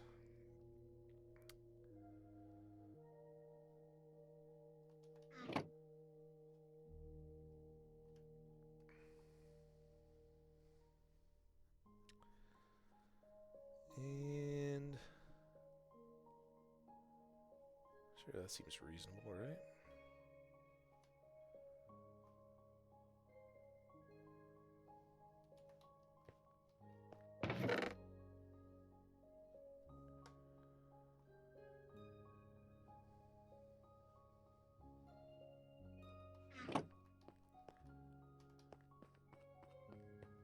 Yeah, I think this is gonna do.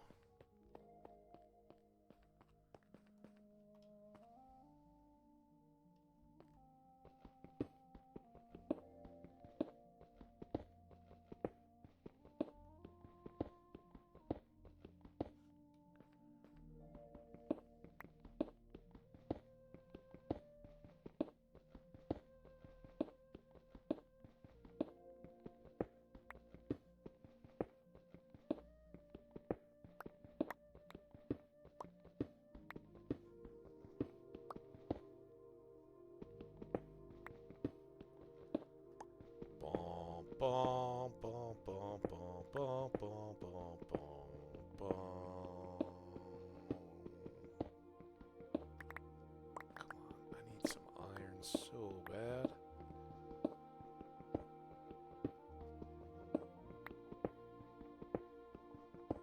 Don't want to check levels, because it'll just be sad.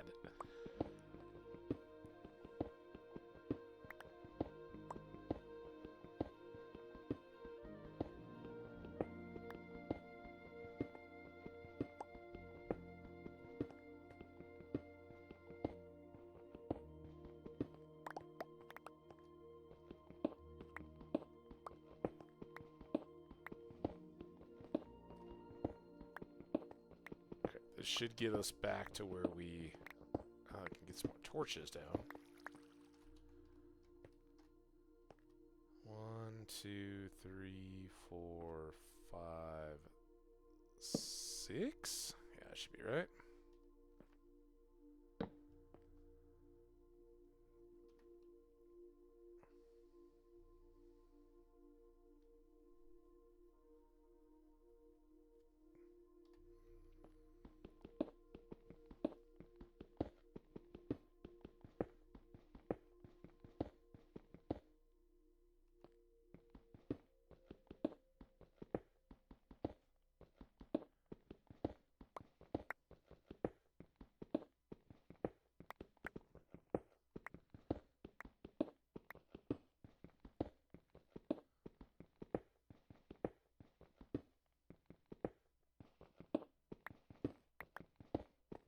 Feel my dwarvish roots.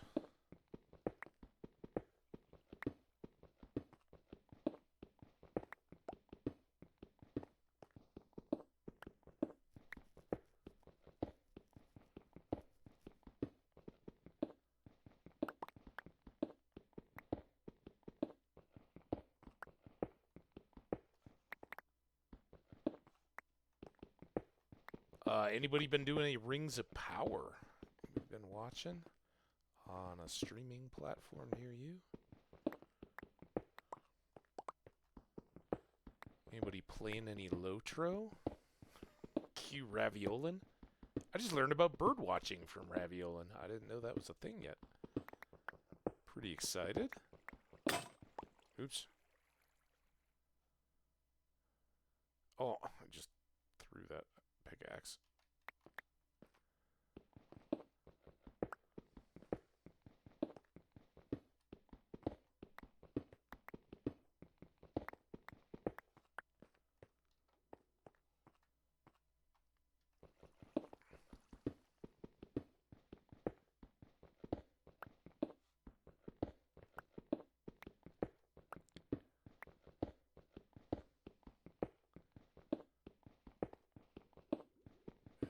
She's buying a stairway to Nether. I guess she's Sandy. Sandy's paying me to make this stairway. I don't think she'll fit, but never tell a camel she can't fit somewhere.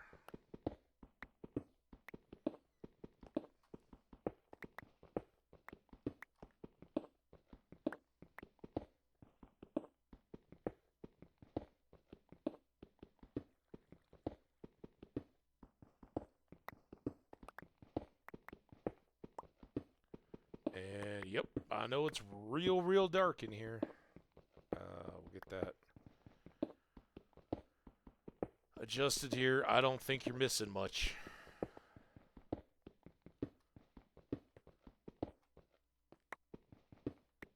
Just a whole lot of rocks.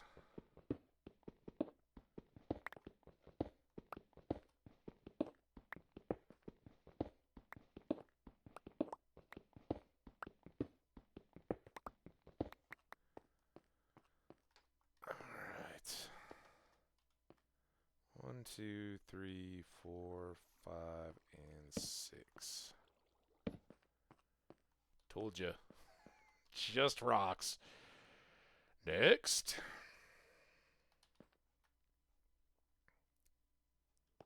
Yeah, it's getting there. We're 34. So we should be getting into iron levels. I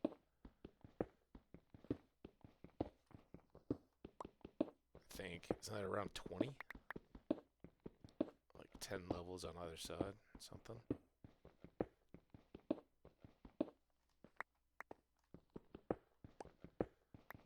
Pop, pop, pop.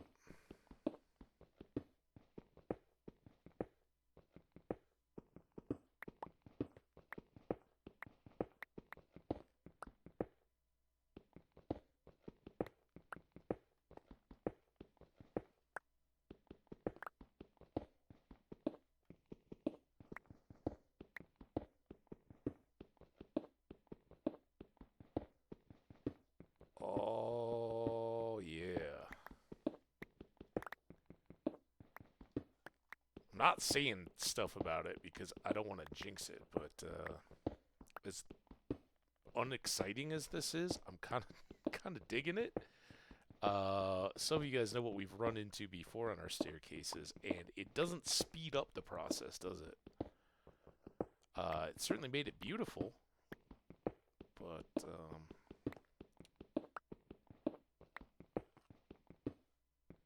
this one is all the better.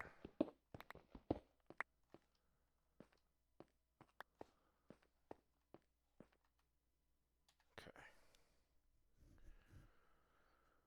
Trade again. Getting a rhythm back on those, so I'm not wasting every pick I touch.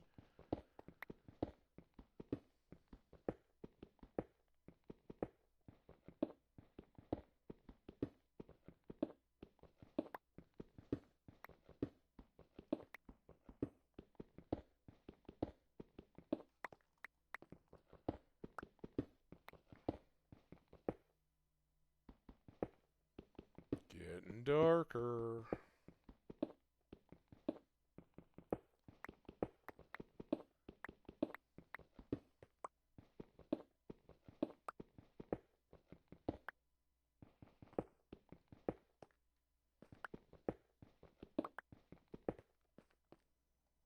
I think that's right.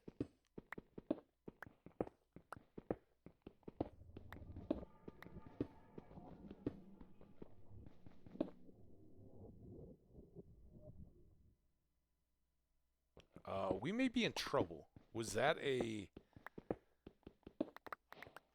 ancient city? Whatever those things are, noise? Oh, we know a lot more about them now, but that's not a good place to start our diamond hunting adventure. I thought they were only under mountains.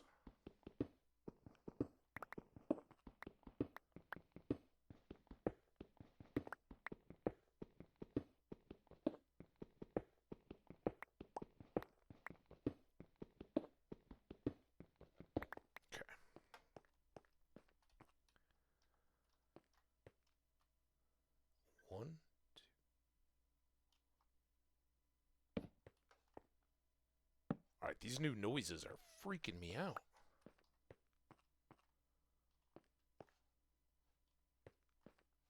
Especially since we're not in the depths yet, right? Like, I don't think you can have sniffers or whatever they were. I don't know. What are the sound monsters?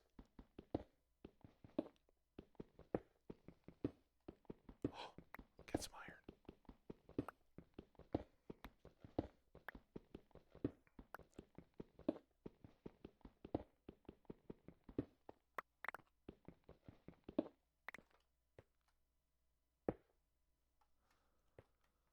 Okay, there's our 3.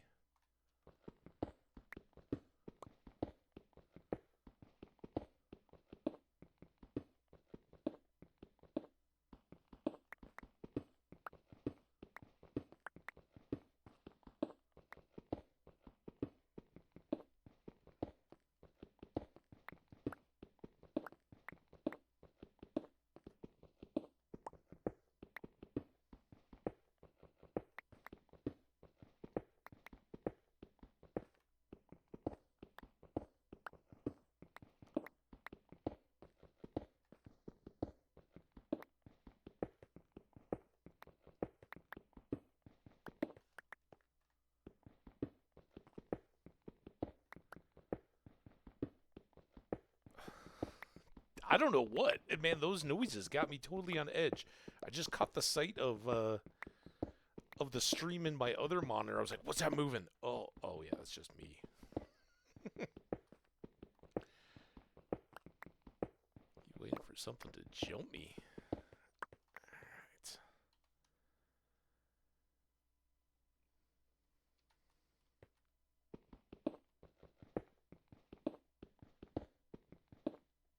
More iron. I love it.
Back in the dark again.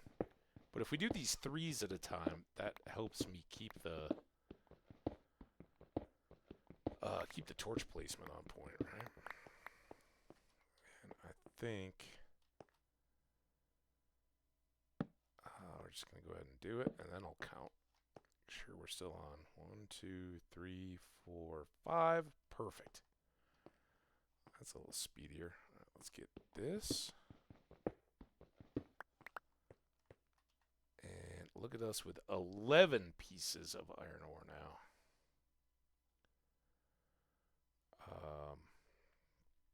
Fortunately, we need a whole bunch in order to get that anvil built.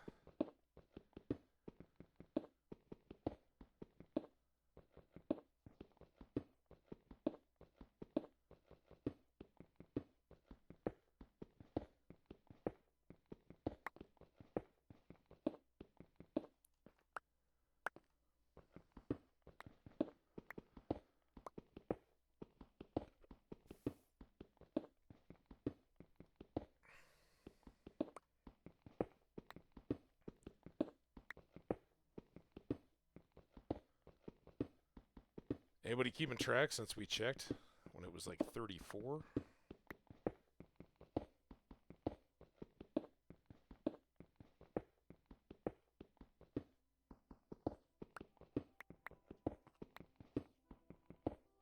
Should have never looked. Now I'm like trying to count in my head. If this was 12, can't be 12, right? This would be 9, I guess?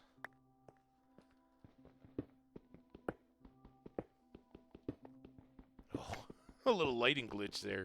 It's probably too dark for you guys to see, but it was just like matte gray. I was like, oh, is that a wall of water that just hasn't started spilling in yet? Nope. Just stone.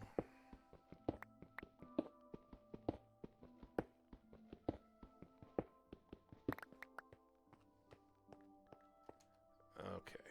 So if these two flip and this becomes... I don't know. I'm so lost now. I don't think we're quite down to 0 yet. That would be a lot of floors. But I think we've probably done a dozen?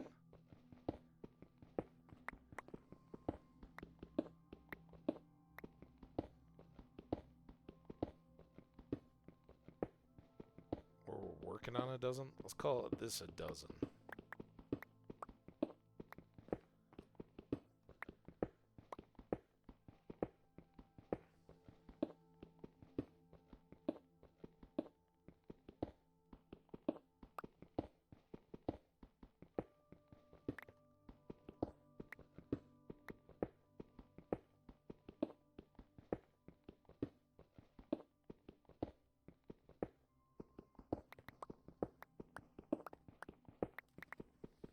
Oh boy.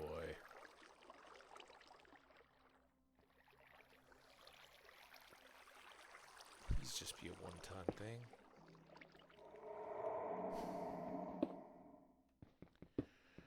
Okay, game. It's not a one-time deal. Let's do a temporary.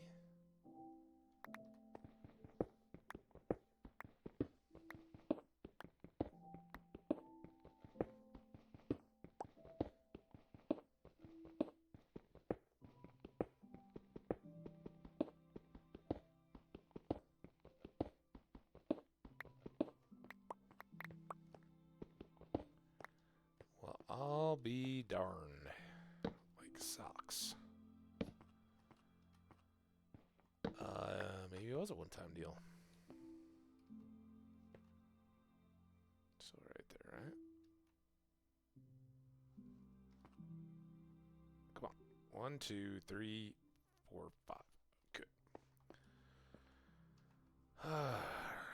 Next up.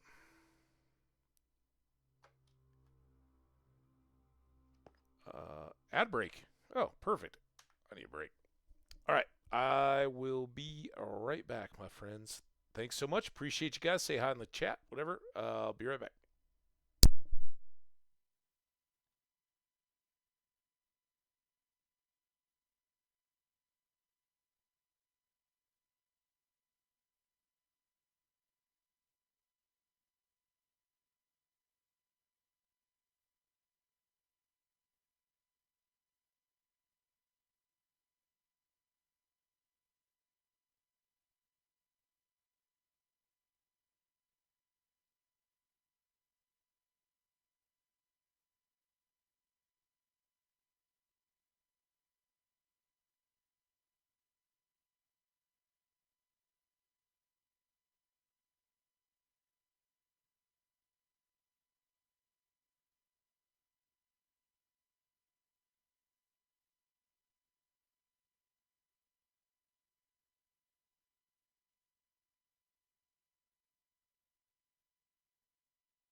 few seconds left on the ads, but I'm back. Sip this water. It took away the empty coffee cup.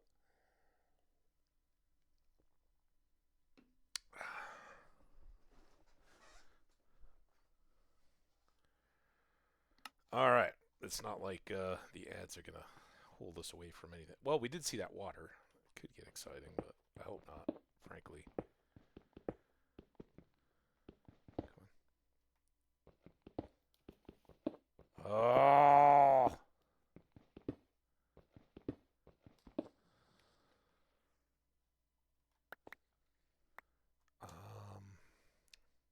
15. Well, that's really good. I'm trying to find... Still desert. I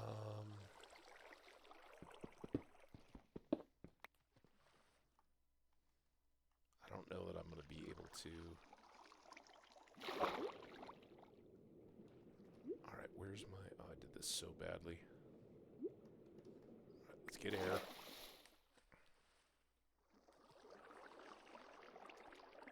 Come on, get...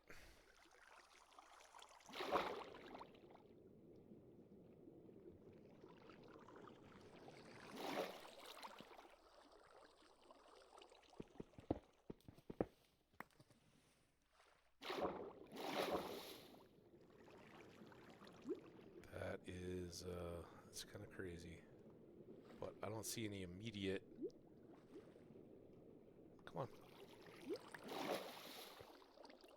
See any immediate threat.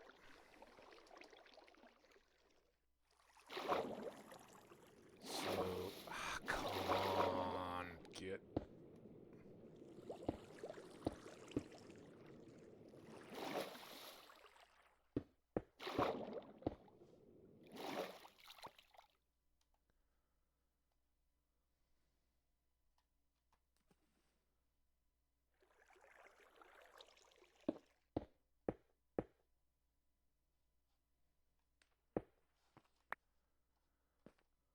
Not a massive inconvenience, fortunately.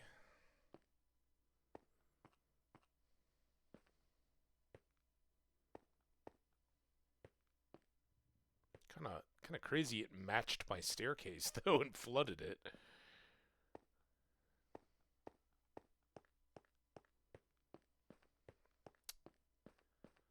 Alright, well, we got that to deal with. I was hoping... Yeah, here we go. Got all those.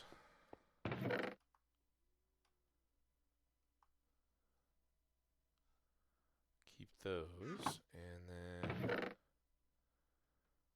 For now, we'll just dump all that together. And maybe throw copper here. Let's start cooking our iron.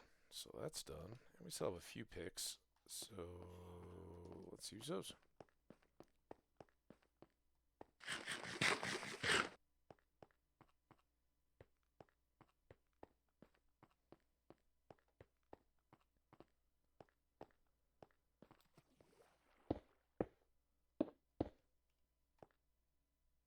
Yeah, I was afraid of that.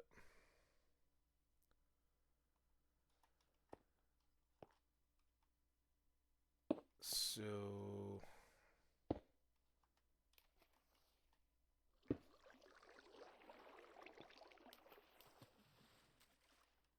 Guess we gotta go there.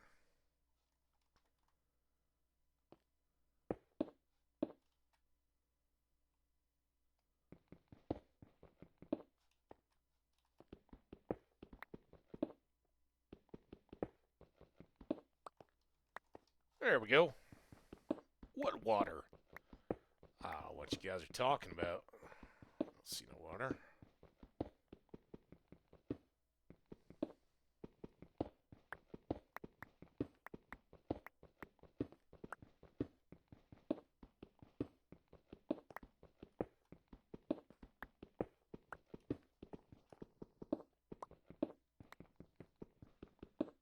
Oh, there's some more iron too, as a reward for our hard work.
mind patching holes when I'm pulling iron out of the walls.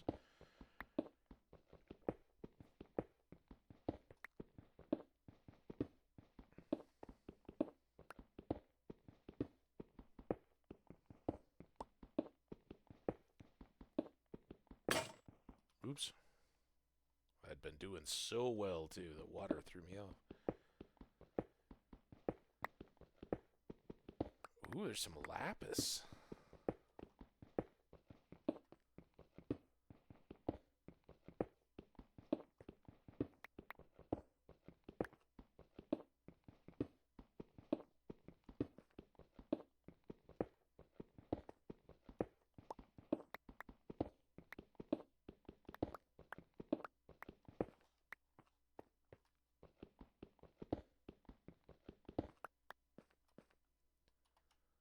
Copper.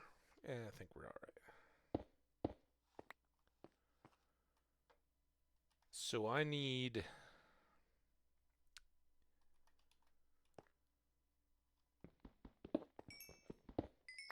what, 27?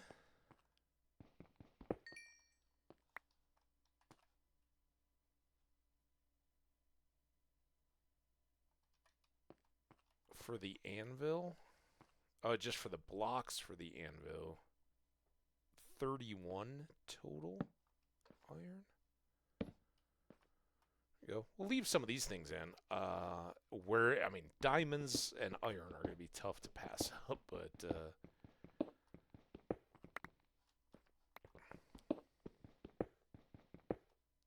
uh-oh. Uh-oh, and yes. It's a good point to see that we're getting to deep slate. That's a real challenge to our iron ore, though. Our iron pick.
Oops.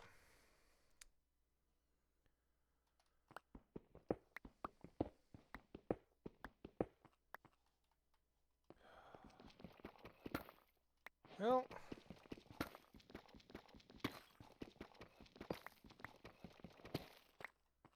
it's not that awful. It's pretty bad, but...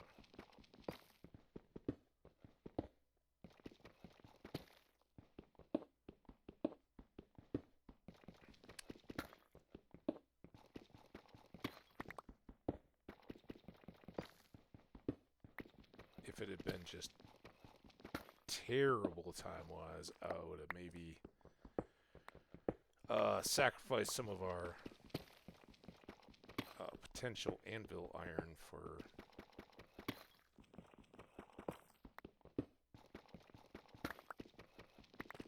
more iron picks.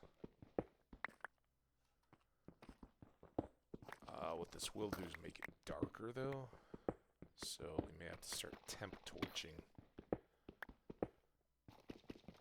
Just so I can see what I'm doing to finish.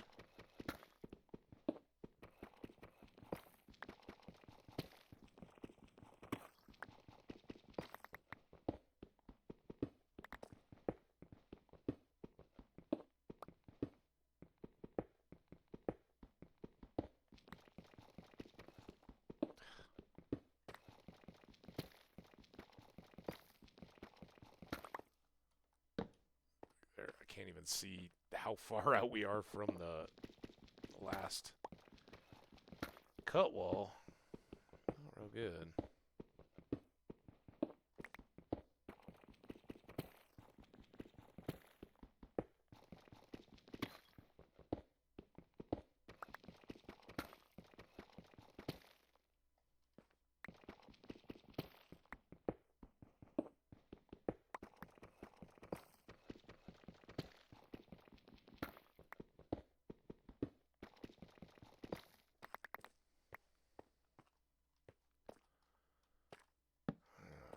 There and there, I think. Crazy sounds.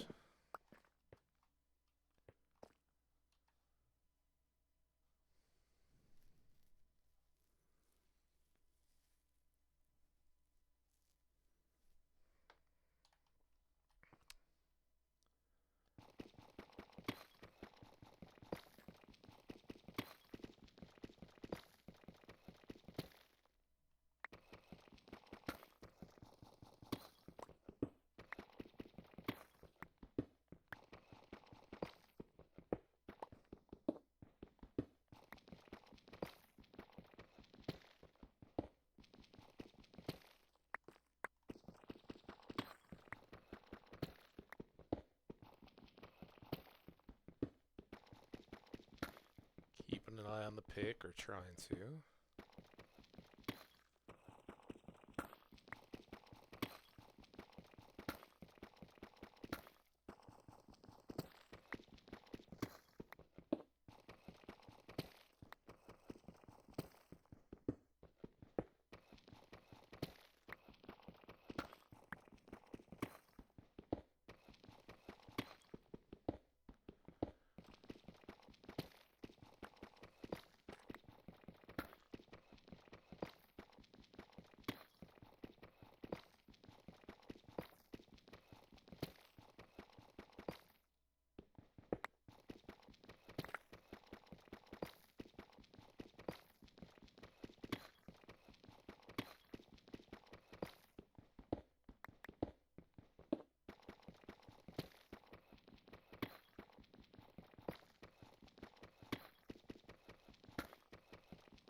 Not keeping an eye on the pick well enough.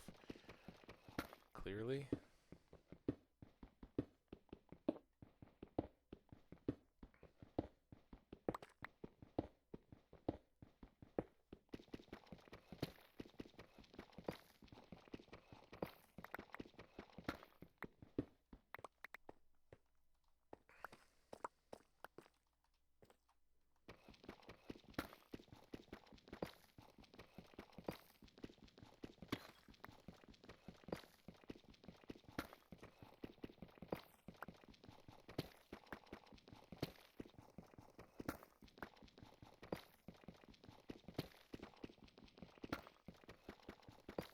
This is the straightest shot.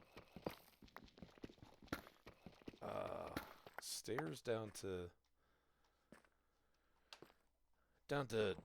deep slate without much at all. I mean, we had that little bit of flooding, but it's a cave. It's underground. You gotta expect a little flooding, right? There's groundwater.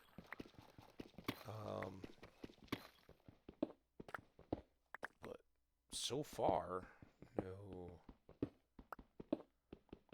side stuff.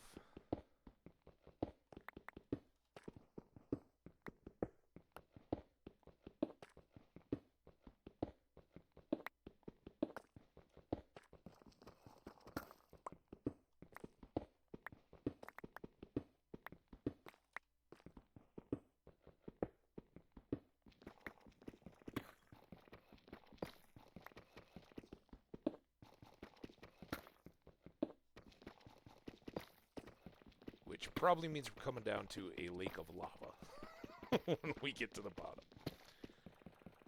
That's usually how it plays out. I thought that floor was interesting for a second.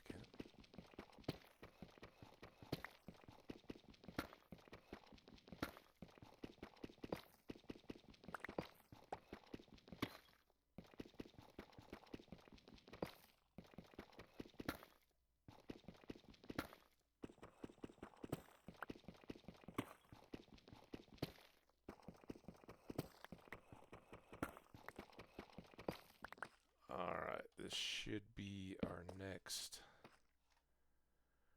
1, 2, 3, 4, 5. Good.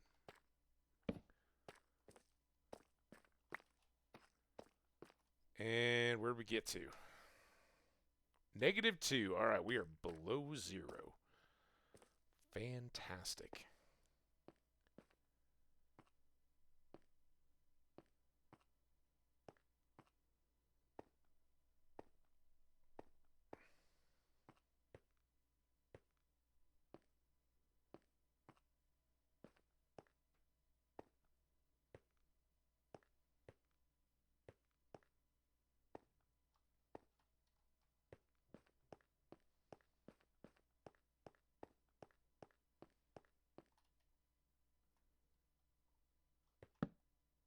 Hope our village hasn't been depopulated. I know our librarian is safe. But the others, just gonna have to hope for the best. Alright, let's keep that out. Deep Slate's gonna be a problem here pretty quick. Some extra lapis, the first that we've actually mined. And let's cook you. Again, 17, we're only just halfway to I swear I was going to keep out the short stack of coal. Yeah. What was I saying? Oh, halfway to our anvil.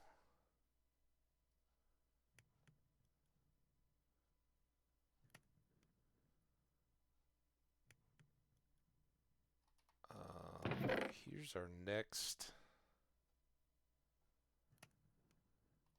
play. I think we need this guy.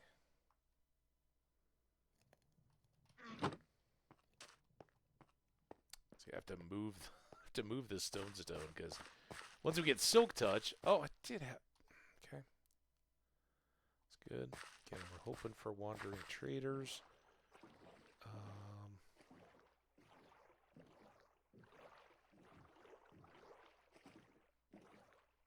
Is that the tree I replanted? Can't remember now. But we definitely planted some trees back in here that haven't grown at all. A couple of them have, I guess. And the idea here was plant them in this little gully so I could climb up on the sides and get a little height advantage. Sometimes it works.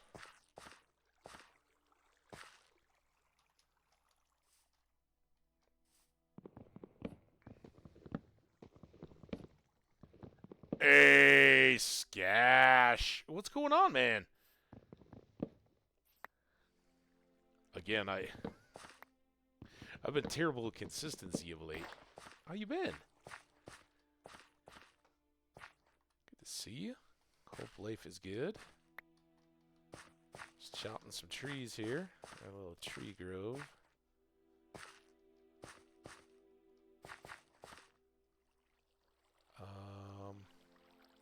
Any of that iron? I see some copper and some copper. Plenty of coal. But still for the moment. Go good. I'm awesome, man. Thanks for asking. Hope the same for everybody else, too. Any more saplings? Come on. Come on, little leafies. Oh, wait, are those little leafies connected? That's not good. Well, okay. I guess some of them are breaking. That doesn't really help our replanting, but a couple of these could grow. I do have some...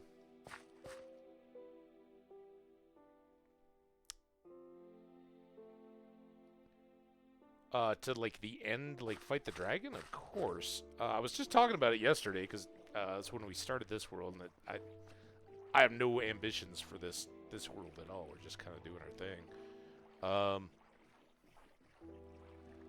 The closest we got, I was chasing all of the, and I think they were advancements by that point, or achievements, whatever they were called. We were chasing how did you get here, the have all the effects active at one time. And there might have been one other that we hadn't finished, but we had most of them, like the ghast and the get all the biomes, breed all the animals, eat all the foods, everything except for how did we get here, was pretty much in the bag. So, other than not having gotten that one done, and again, that was one of those lamentable stops as opposed to deaths. You get to a certain point in hardcore, and it doesn't matter too much. I mean, you got all netherite, all... was there netherite then? That's a good question. I want to say maybe it came out during that playthrough. For folks that were wondering, that was the one with the farm and all that. I didn't go back and look, but I think it was Slow Cooker was the name of that world. And yeah, we were pretty well set up. In 42 as well, the more recent one, the one with the lake and all the villages and stuff, we kind of reached that same nearly invincible point, right? You can't ever be too confident, but we had totems, we had all the enchanted gear we could need. We're still looking for a means to get further out from our little inland sea here, but mainly I'm just here to get trees. So yeah. But dragon fights and all that, absolutely.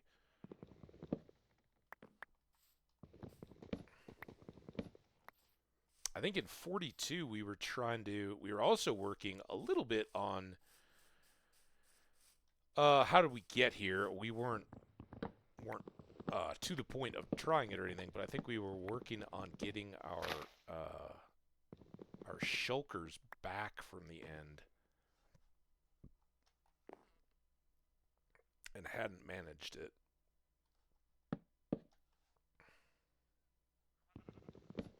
Or maybe that was a different one. I don't know. They kind of blend. That's why I have this. That's why I have the YouTubes. So someday, when I'm really bored, I can go back and look at all my old worlds. All right, let's try really hard not to get lost. I think that's the... Yeah, there's the big Mesa Mountain. And I'd prefer... to take some of these little trees, or I'll have to build my way up and then chop back down again. Seeing as how we still have stone tools. Still doing Satisfactory? Was it Forged or something? What was that new one you were playing when I was still back around? I don't even know. If I had a cool shout-out thing, I'd know immediately.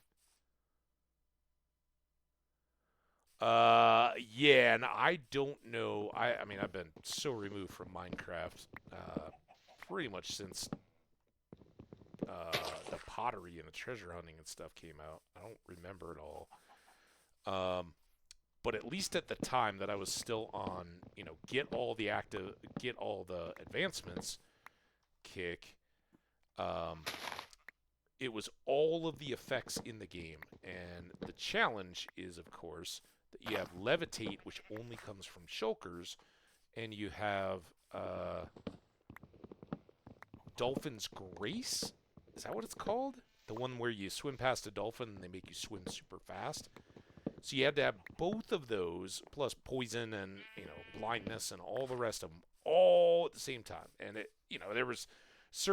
was a big thing in Twitch for a bit, and then it was all over YouTube, basically how to set things up to do it. But knowledge alone in that particular one isn't enough, because it's there's plenty of danger in just trying to get everything set up. Lots of chances to drown. You've got poison and all these negative effects going at the same time that you've got your golden apple, your enchanted golden apple, or whatever you got going for immunity. So it can get pretty hairy, and at the time, at least, there were a lot of people that were dropping worlds. Big channel Minecrafters, and there was a list and all that of checking off all the advancements that you could follow along. So no, I've never gotten all the way through 100%ing all of the advancements because of that one. And if they've continued to modify it as they've grown the game, then it's a lot harder now than it was even when I was trying it, because now you have the ancient city, or whatever the deep slate stuff is, with the guy that stomps around and tries to kill you and all that. So yeah, there's Minecraft's not getting easier as it goes by. I'm sure there are people that have figured it out, though. I'm sure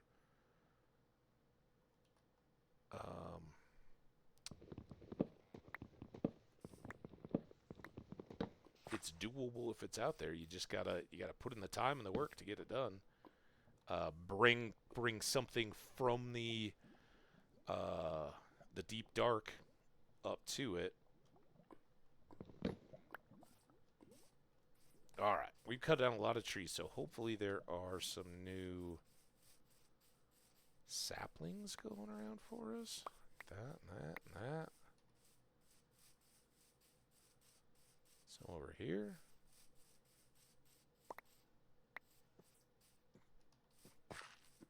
Hey, sheep. I don't have shears yet either. What we did get was a librarian with Prot 4. So I've got a source of those books early, but I don't have enough iron yet for an anvil. So I can't put them on my armor yet. And we're just kind of working the staircase down. Trying to get some diamonds early and all that.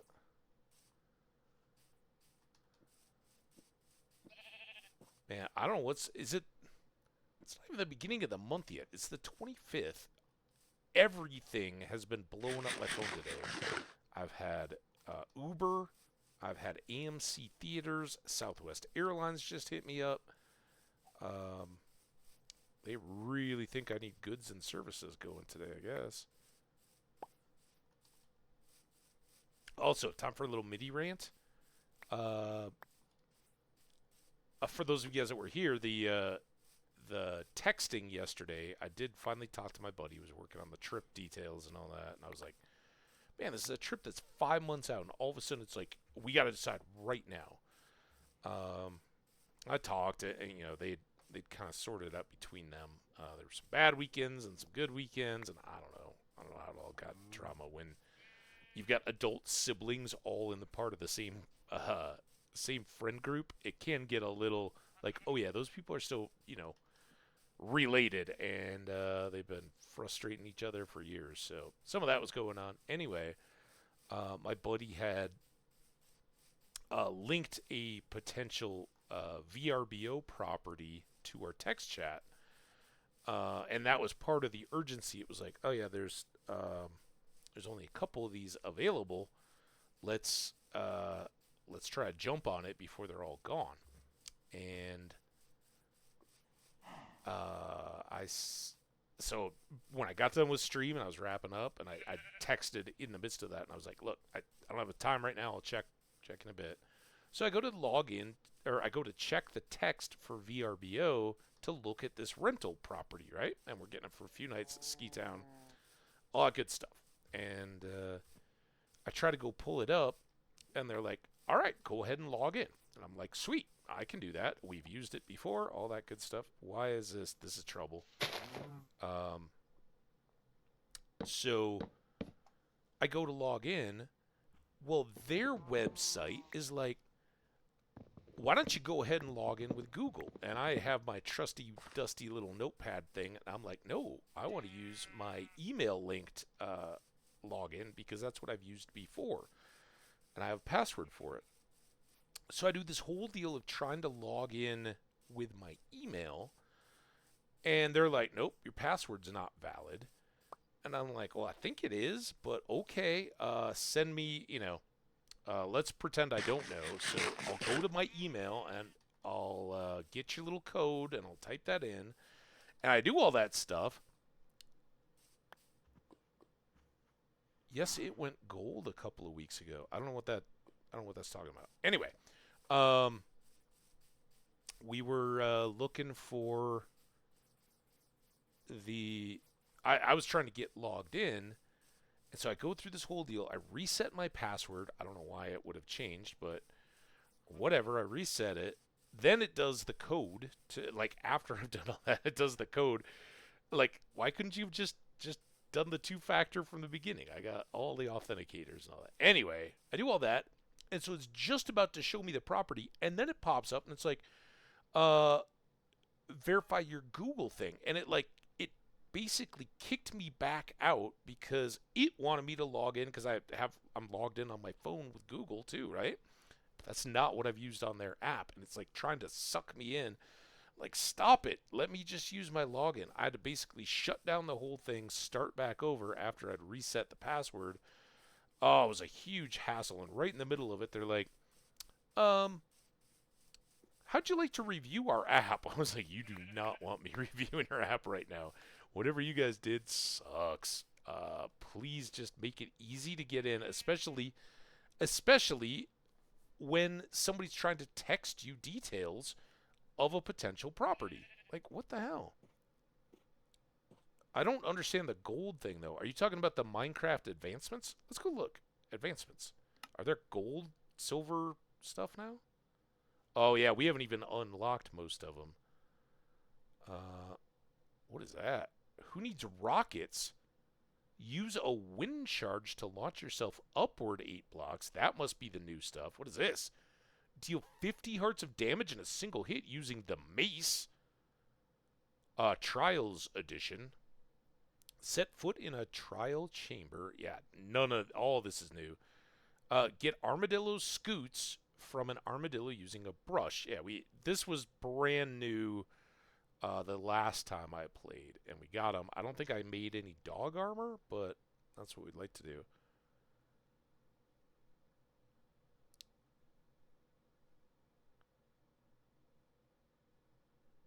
Satisfactory was recently released. Re-released? Like updated? I mean, Satisfactory. Come on. Or you set the factory free. When your Google account details change, the connected services are updated. Oh, really? I had no idea. I've been watching people playing that for years, and I just thought it was good to go. Cool. So go live for Satisfactory. Very nice. Um, the uh, the problem, and I know it's so easy with a lot of things, but there's so many unattended, stupid complications, and especially for me, because think about it. I got the Google account for Hambbage, I've got the Google account personally, and then I've got a third that was kind of my sports fantasy type stuff, and I never know which one of the the ones, but with YouTube integrated with it and all the other stuff. I mean, it's kind of nice to have them consolidated, but as all the antitrust stuff says, if you're not in, you're all the way out, right? So that's one concern. It's great to have it, but what other potential are you getting shut down to have that convenience? And then, of course, the other part is you get crossed over and up. Like, and I want to have that associated to this account, not that account. And I've tried really hard to keep Hambbage completely isolated, but that's bled over because I always want to be logged into YouTube, right? So I can load my videos and all that kind of stuff.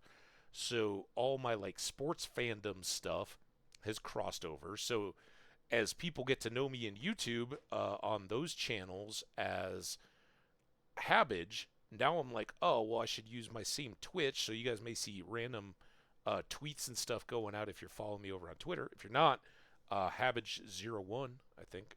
Hambbage1? Hambbage01 on Twitter. Um, you'll get those updates. X, as you young hipsters like to call it. Anyway, we're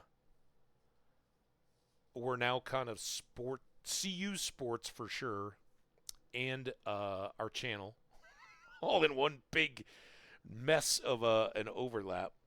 Um, but yeah, it's endlessly confusing and frustrating. But to your point, Skash, um, the privacy thing.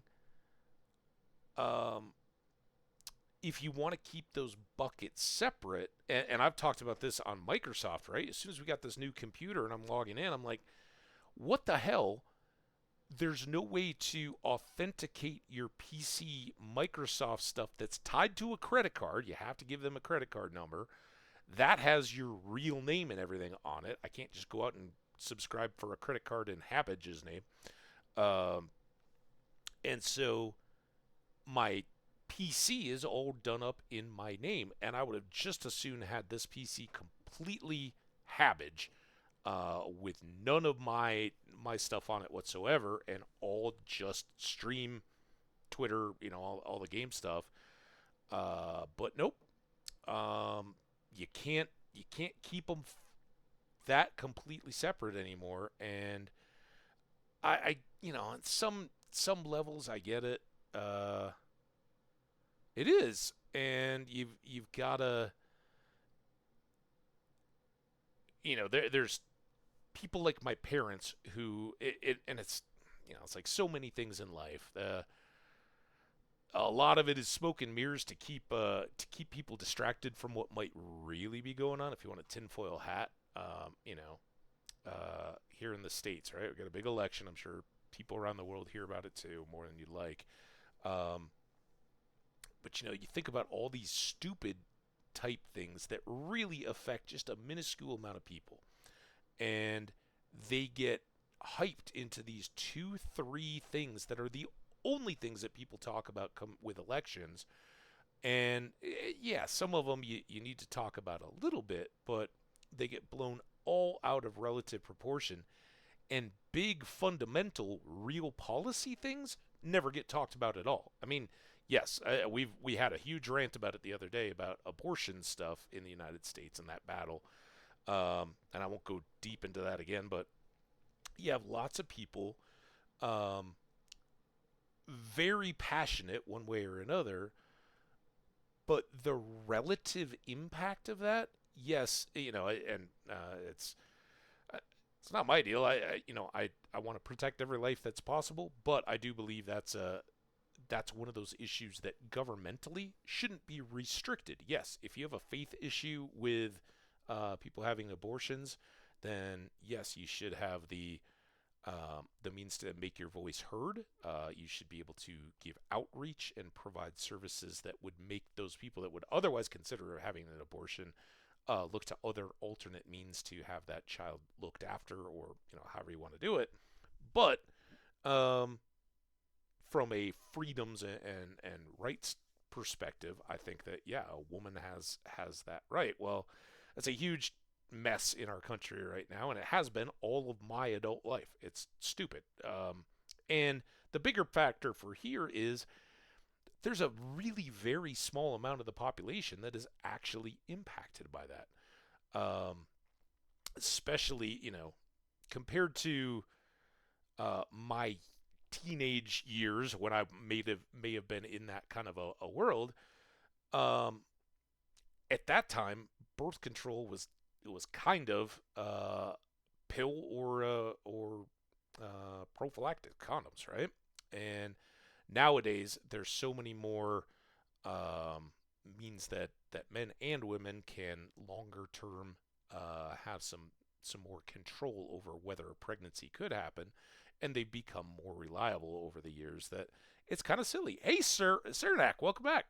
Um, So yeah, there's a small percentage of people that are evaluating that. I don't know. I'm no expert. I'm no sociologist. I don't know what the numbers are, but relative to the total population of the U.S., the people that are actually in the position of considering whether to have an abortion or not, they're minuscule, and the number that actually proceed through that are actually even smaller, right? So for that to be one of the three main talking points of the entire election is stupid.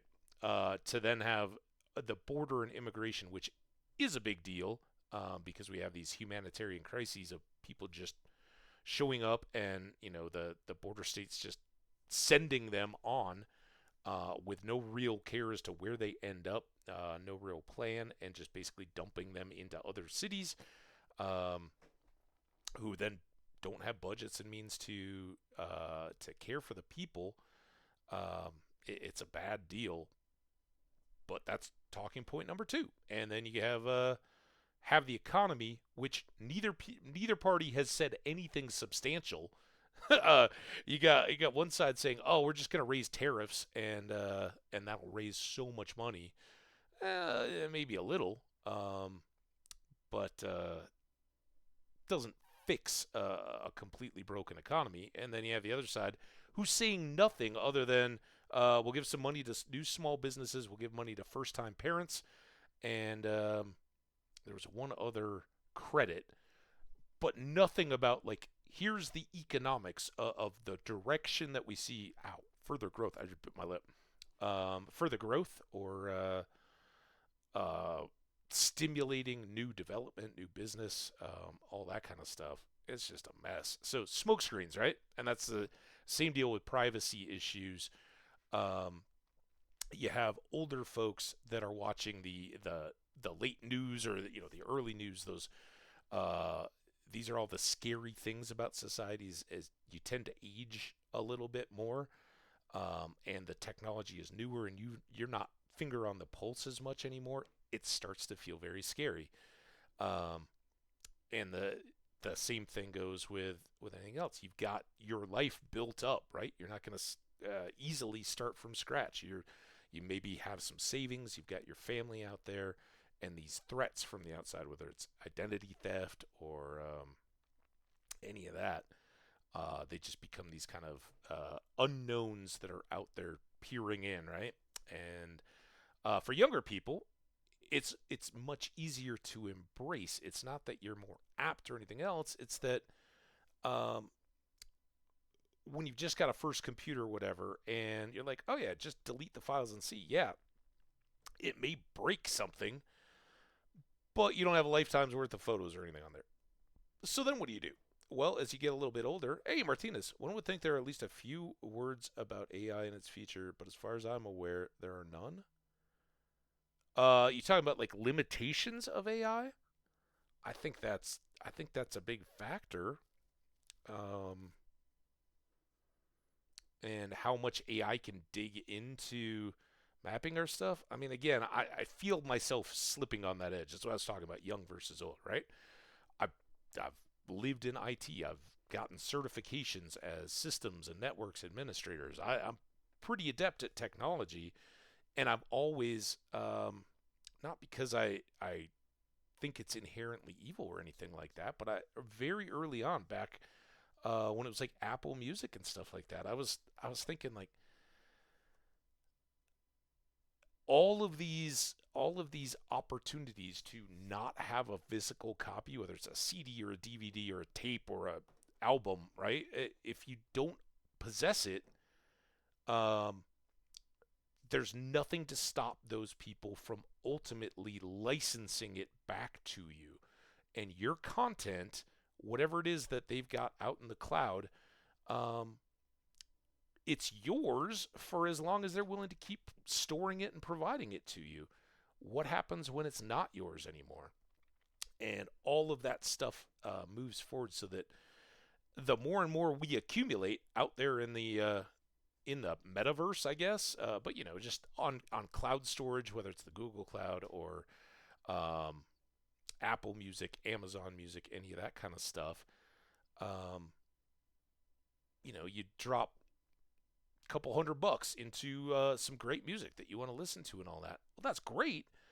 Um, and I'm not saying that it's going anywhere, that they have any plans to stop delivering you your music, but what they might do is say, all right, for accounts over a terabyte of data, we're going to start charging you to host all that. If it's back in the day, Google bought Picasa, something like that. There was a pictures um, deal, and it was the same deal. Like, you're going to store all your pictures. Well, it all kind of gets rolled into these bigger and bigger balls.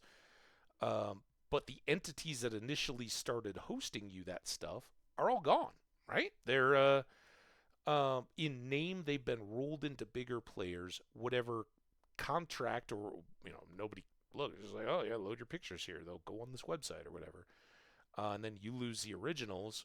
Well, they're still accessible and out there until they're not, right? And um, it's when things like that get pulled together that you have to start to wonder. We opened up this Minecraft stream with me going, I read the notes from earlier this month from Minecraft on future Minecraft development, and it kind of gave me a start. I was like, I better look at this, because I'm always kind of watching for when's the point when they announce that future development for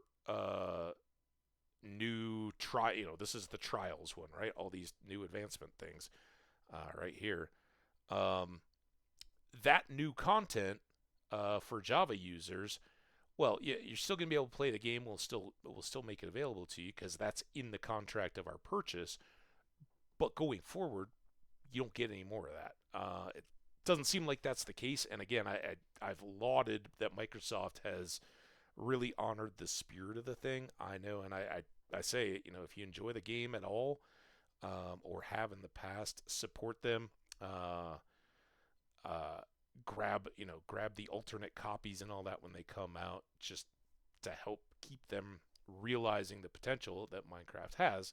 I think a lot of kids are taking care of a lot of that for us with the cosmetics and stuff like that, but it is good to support the developers on products that you enjoy. And to this point, they're still taking care of the product and haven't turned it back into a money grab. But you always wonder, right?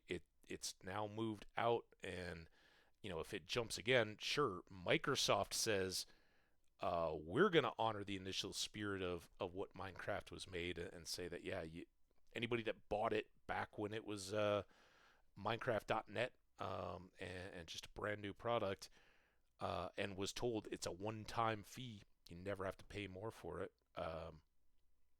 If they sell the IP onto somebody else, I don't know that the contract guarantees that it's going. And if they're ultimately struggling, I don't think Microsoft's in that problem right now. But if they ever were, if things were, and they had to liquidate assets, they might move it on to, I don't know. I don't know what's a current game developer, right? EA Sports. Why they would want Minecraft, I don't know. But so they're like, oh well, here, it's not panning out the way we want it to. We'll dump it off to you guys. They're then selling off the Java version, may not stipulate that you have to honor those purchases from back in the day. And there you go. Kennedy's talking about AI.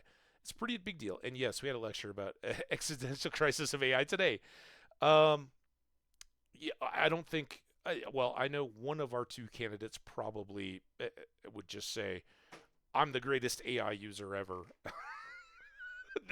There's nobody like me with AI, right? It's just all nonsense. The other one, I have no idea. I don't know.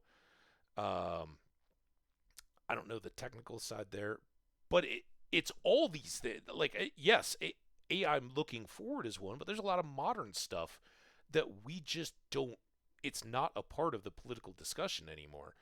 Um, a long time ago when I was a fairly young guy, Saturday Night Live talked about 1,000 points of light, no new taxes, that kind of stuff, because George W. Bush, the first George Bush to be elected, used those as talking points. Like, I'm not going to raise taxes. We're going to look forward. Reaganomics. There were all these things that were like, here's the policies that I'm going to stipulate across things, and the direction that we have to make this economic powerhouse of the world move forward and elevate. And a lot of that, the world that we know today, grew out of. I'm not saying those two were responsible by any means, but um, they grew out of the economic policies of the past. Of the, you look back 20, 30 years, it was those things that were ramping up what we're prioritizing and growing today. Uh, neither do I, Martinez. Just basically how our elections don't talk about the issues at hand. They kind of smokescreen it out, and how that relates to the privacy stuff that Skash was talking about. How we kind of get pointed in a direction, and it has nothing to do with the real issues. What are they really doing with our data? Uh, does something that they pop up as being a privacy thing and kind of a test case, right, in our court system, or a thing that the media jumps on for coverage, um, the TikTok stuff, right? Like, okay, China, is it using it to spy? Well, who says they're not using everything else to spy? But we just focus on these little kind of peripheral things, which how much does China really get out of a gazillion teenagers running around and clipping the same stuff and talking about celebrities? I don't know. I'm far more concerned that um, when they're um, installed on our various devices, whether it's our phones or our PCs or anything else, that those devices can actually run in the background and be doing all kinds of evaluating of our stored um, files and documents, spreadsheets. They can basically start looking at what do your investments look like based on if you have personal finance apps and all that. What are they? What are you planning to do, or does it look like you're saving up for a home down payment? Well, all of a sudden you start getting ads skewed towards you and all that. It's crazy. Um, and either that or limiting the options that you have to choose a real estate broker or a tax preparer or any of those things that really could have long-term effects. I don't know. It's a big scary world, but it's also got so many benefits and advantages that we just don't have that I'm concerned about privacy, but I'm also like, dude, uh, we're talking about kids games here. Um, if you're worried about your browser history and all that, if you're worried about getting busted cheating on your girl, I don't think Google cares about any of that. Um, I don't think they care about your curiosity or your obsession with Taylor Swift song lyrics or something. I don't know. They want to direct you more and more to their partnered or co-owned businesses and things that are advertising, and it's that tunnel effect much more than my personal data that I'm worried about. What am I missing out on? How are my news feeds being shaped? Um, do I How hard do I have to work to try to get a unconsenting opinion to the popular stuff? Sorry, I'm sure that was confusing. Let's go back to chopping trees, huh? And we might have to. What time is it? 1:30. All right, we got about a half hour. Why can I? Oh, done. I can't just E out of it. Hi, sheep. Um, yeah. So roundabout. There's a ton of new advancements we've never done, but I've never even seen that content. Frankly, I don't really know how to get to the trials. I'm guessing we talked about it yesterday. I'm guessing map. That was our first egg. I got your egg. Haha. um,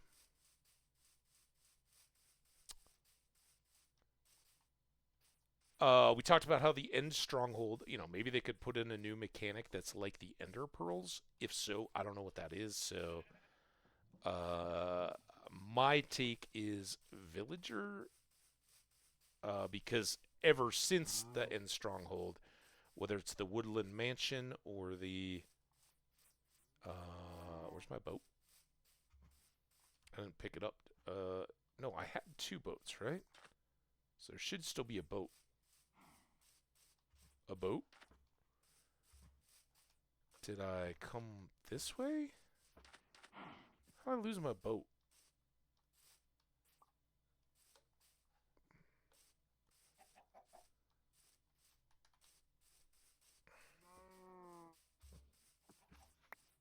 Ah, I got another one of those pink things. I didn't even see the armadillo, but I got his little...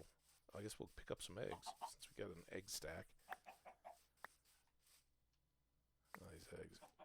Seriously though, boat. There's my boat.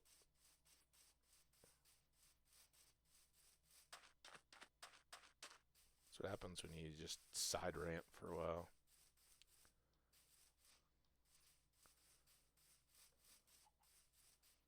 So, how's your existentialism feel about AI after your lecture today?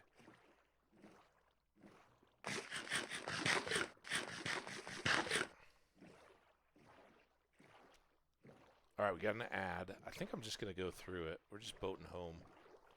For those of you guys who can hear me, Skash, thanks for the sub. Appreciate you. Appreciate Welsh Jenny. Um,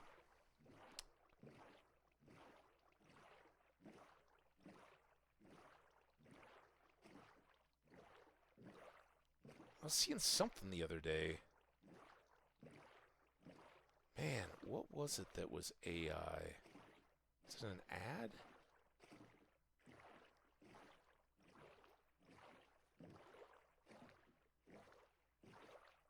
Was it a music video? I think it was something through YouTube, but it was... I can't remember if it was a preview or it was an ad that popped during something else. I was kind of like, what? Why bother, right? Yeah. What's the juice on having this be AI'd? Other than and sorry if this sounds crass, but I think this is the well, no, it's not even that crass, right? Because back in the '90s, when the internet was the World Wide Web and people were first getting their taste of browsers, something like 25 to 40% of browsing was to these. Sorry, I was in college. These just awful porn sites, just terrible, right? I mean, their graphics, everything compared to what you kids see today, it was awful. But that was how much of the traffic when people were like, "Oh, what can I get online?" Okay, I'm in the privacy of my own bedroom. Yeah. Nobody wants to admit it, but yeah, that's what people are looking at, especially teenagers, right? They all want to know what the big deal is, what all the whispers have been about, so they got to go check. Well, um, of course, that's the first thing that all these people that get access to AI learn how to manipulate. I don't know anything about AI. But I'm guessing that whatever you're seeing these days is artificially generated. So all you all you youngsters out there, um, except for probably your OnlyFans. All right, the whole point of this was to get this wood, which we were gonna need for more chests, so that we could start sorting out this inventory. And let's go. We need a lot of chests. Let's just take the big stack. Very few think I never thought of before. Things you never thought of before, I'm guessing. Cool.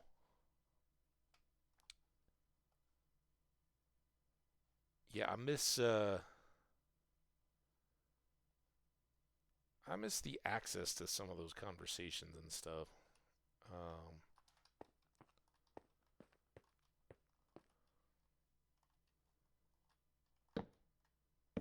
but I don't think it's the. I don't know what I want to do about lighting and all that.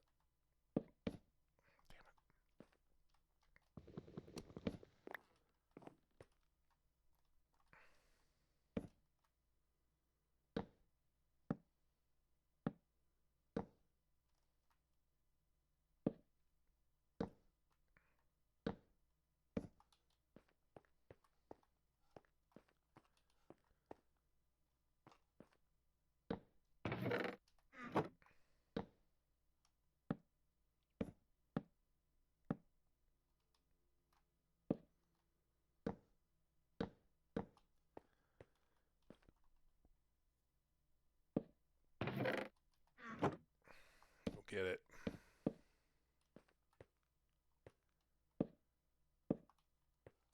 All right.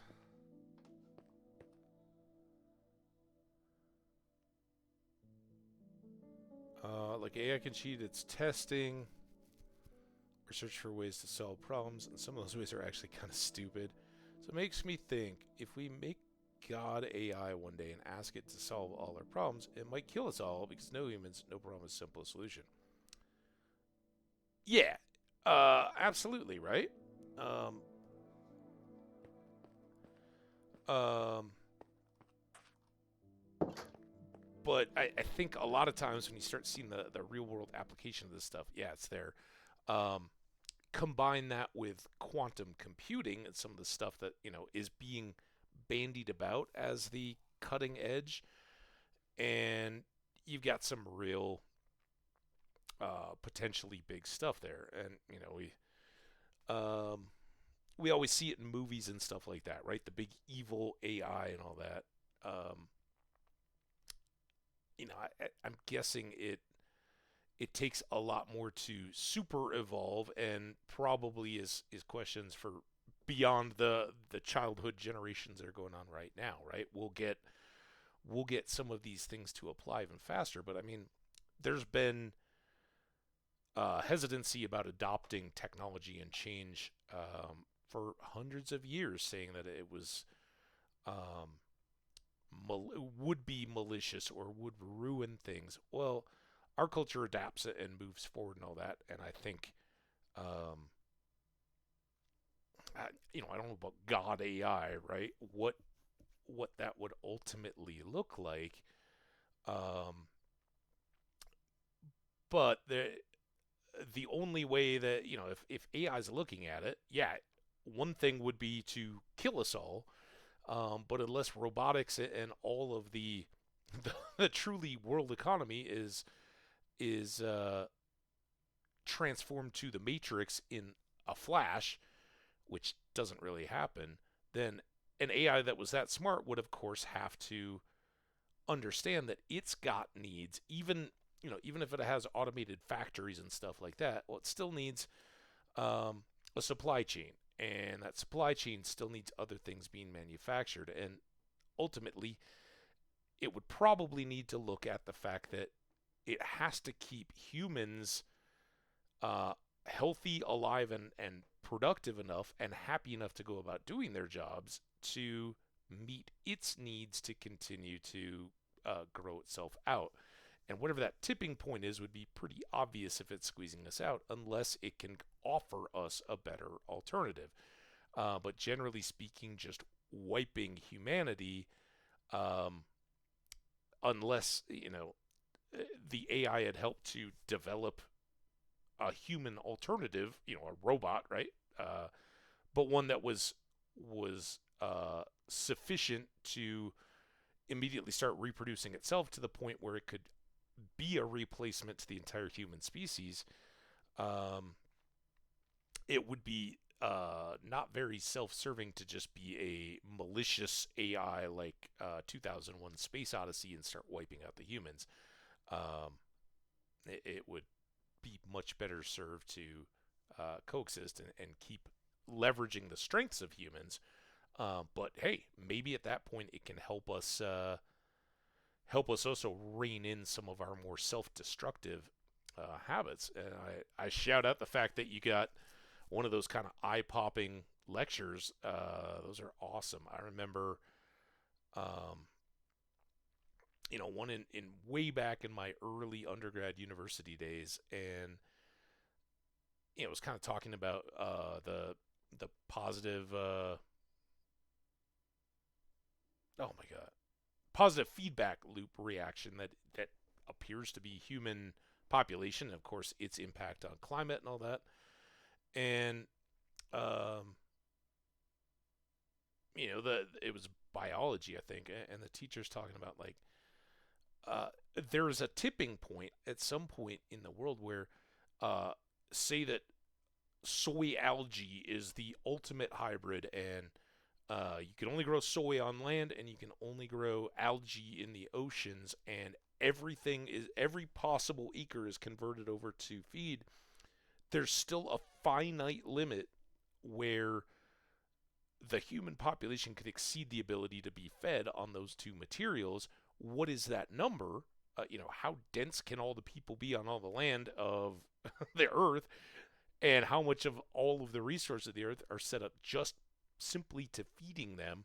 Um, there's a point where we could exceed that, and I think we all see that going on. Can AI be the one to be like, here's the optimum number of humans across the board, and then how do we begin to see it work better? Um, and I don't know. Yeah, but so can books and library. I mean, knowledge is weaponized. And I think that's why a lot of our privacy on the internet and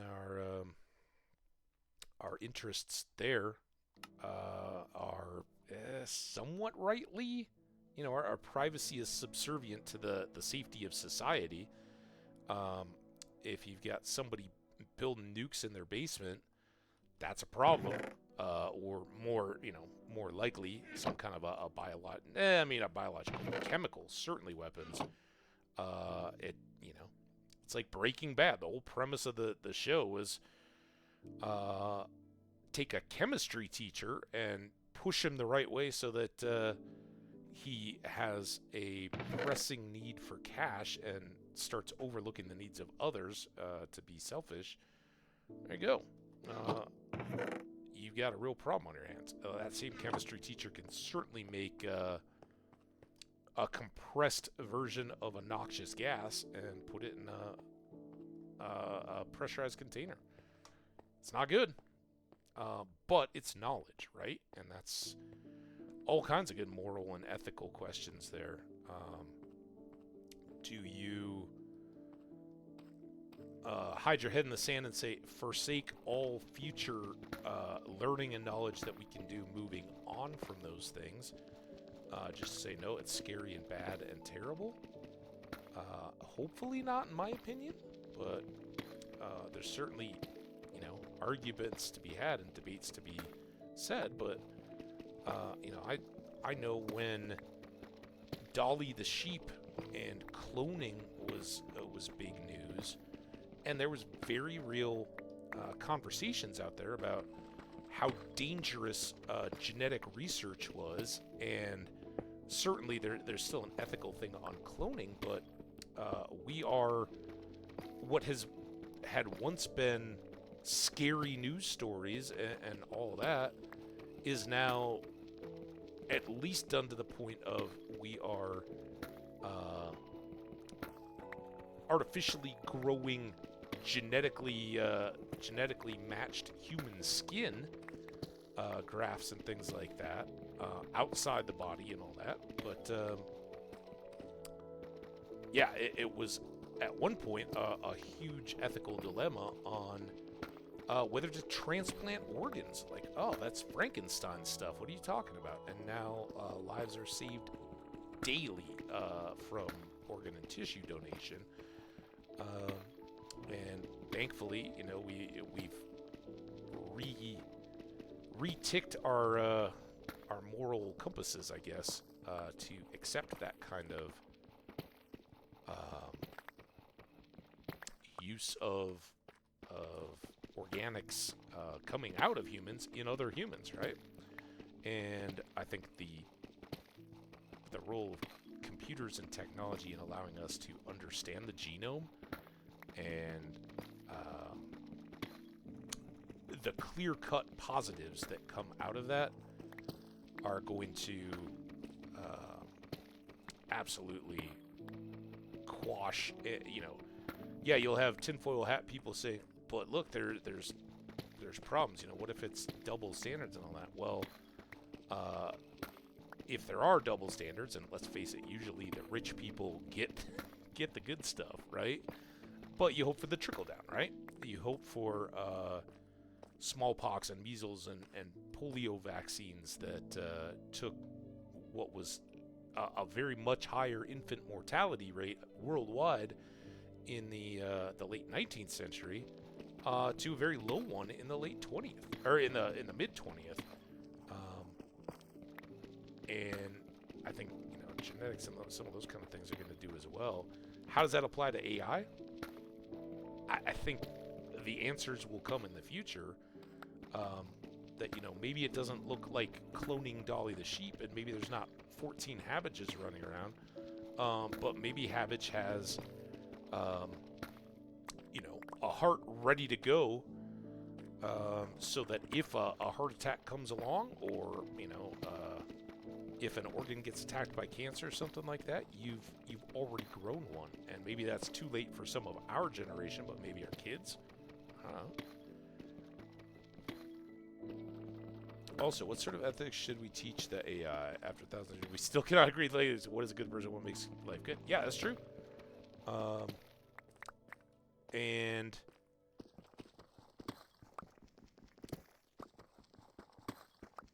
who controls the narrative, right? Like, as a historian, or at least a undergrad history recipient, we're all certainly aware, anybody who's done any minimal studying in history, that who decides what the history that's written or distributed is. Well, as they often say, the winners write history, right? If there's a battle, the Trojans talk about, or the Greeks talk about the fall of Troy, because they won it, right? You don't hear much about the Carthaginians' outlooks on life, because the Romans wiped them out, right? Carthage was absolutely destroyed in the Punic Wars, and they're like, no, you're done. We're not letting the city persist. It kind of morphed into the pre-Islamic North African cultures that became fertile breeding grounds for the spread of Islam when it rose, because Rome had basically destabilized everything in advance. Like, all right, yeah, you guys are looking for a moral code and some kind of a civic overlay? Well, then here we come. And if you don't like it, by the way, we'll make sure you don't complain too much. So yeah, you're absolutely right. And morals change over time.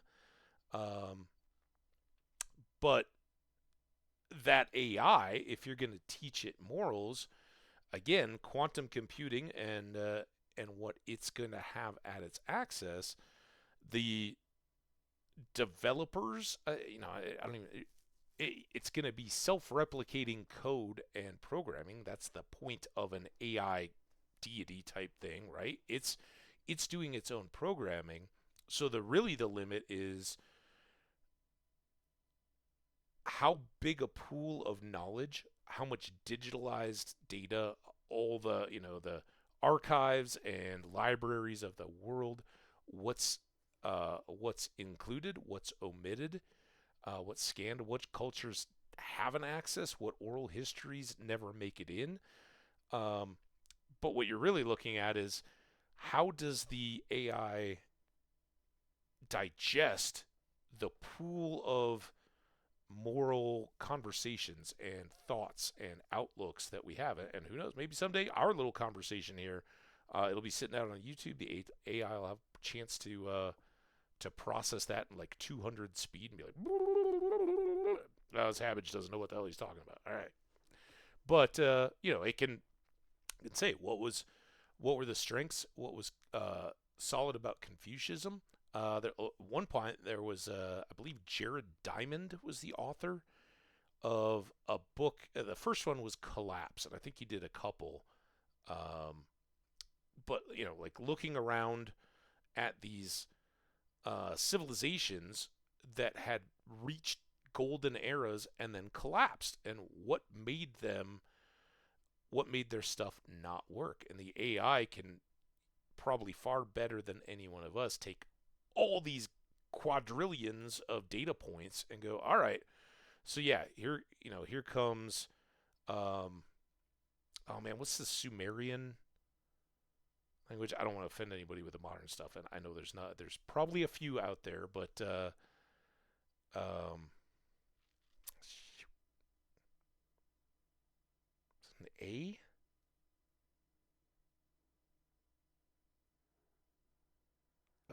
It was kind of loosely the first Ghostbusters stuff, right? Um, anyway, you take some ancient religion that had peaked an early process of humans going, okay, uh, we can bring stability and peace and a moral code to our gathered community here, call it a city or a state, um, and it will dovetail with our legal code so that uh, it answers to the moral needs, and it also says what's right and wrong. Well, the AI would be able to go, okay, insufficient, but here's other examples, and start comparing them, and start to model like this is when a moral code begins to morph within itself. This is when it moves from a counter to a status quo, right? Most new religions are among the young, the dispossessed, and they build. But then, at some point, if they're well-known world religions or even nationalized or ethnic religions that sustain or have long periods of wide institutionalized thing, they've morphed into a status quo, right? They're no longer attacking the injustices of a system. They become the implementation of a system on others. And usually, again, historian here, there's a human element that is, for lack of a better word, hijacking the precepts of that to say, if you don't adhere to what the ruling elite is saying, you are therefore a heretic, a blasphemer, or some other outcast group that will be disenfranchised, removed of property, maybe removed of life, maybe just removed of freedom, maybe made a slave, um, because you refuse to adhere to our interpretation of a particular codex, whatever it might be. And I think an AI, with enough quantum computing and all the data possible, would begin to kind of maybe help us better understand exactly what you're talking about. We as humans have this constant uh, rejuvenation of ideas and struggle between moral codes that are overlaid onto political entities, and that's where you have warring states and wars of religion and stuff. Um, but maybe that's the bigger view, that as humans we've never really been able to establish that here's where religious theory can uh, be scrubbed clean of the human side, and hold these pure truths. Maybe it can distill those down to a true, I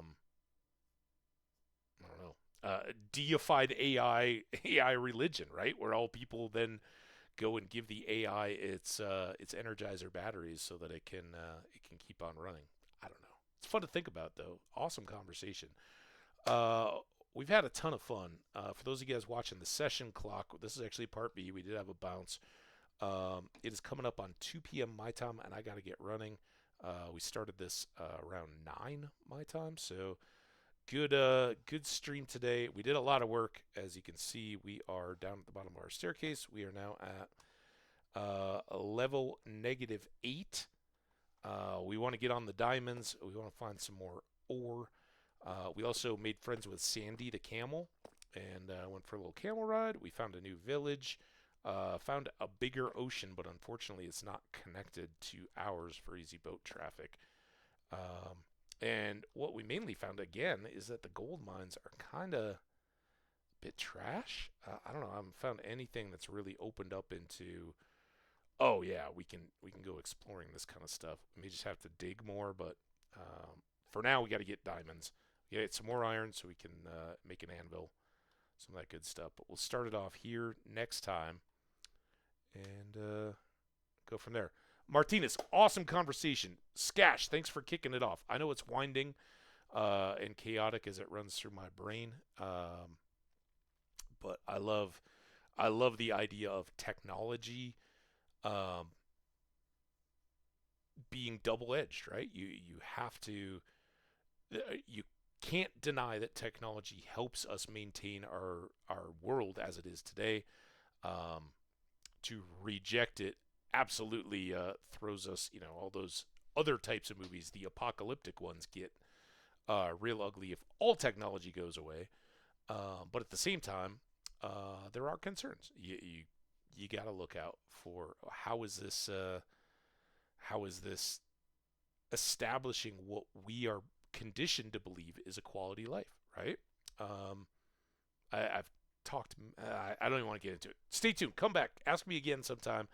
If I'm not too, if I'm already numbed from digging stairs all day, we'll get back into it. But we as Americans, and for the international folks, this may or may not be common, but obviously, in our national anthem, the land of the free and the home of the brave, right? Life, liberty, and the pursuit of happiness. In an election year, you're always talking about all these. We're patriotic, free Americans. We're protecting our way of life. Well, think about how much our way of life has changed in the 250 years of our country.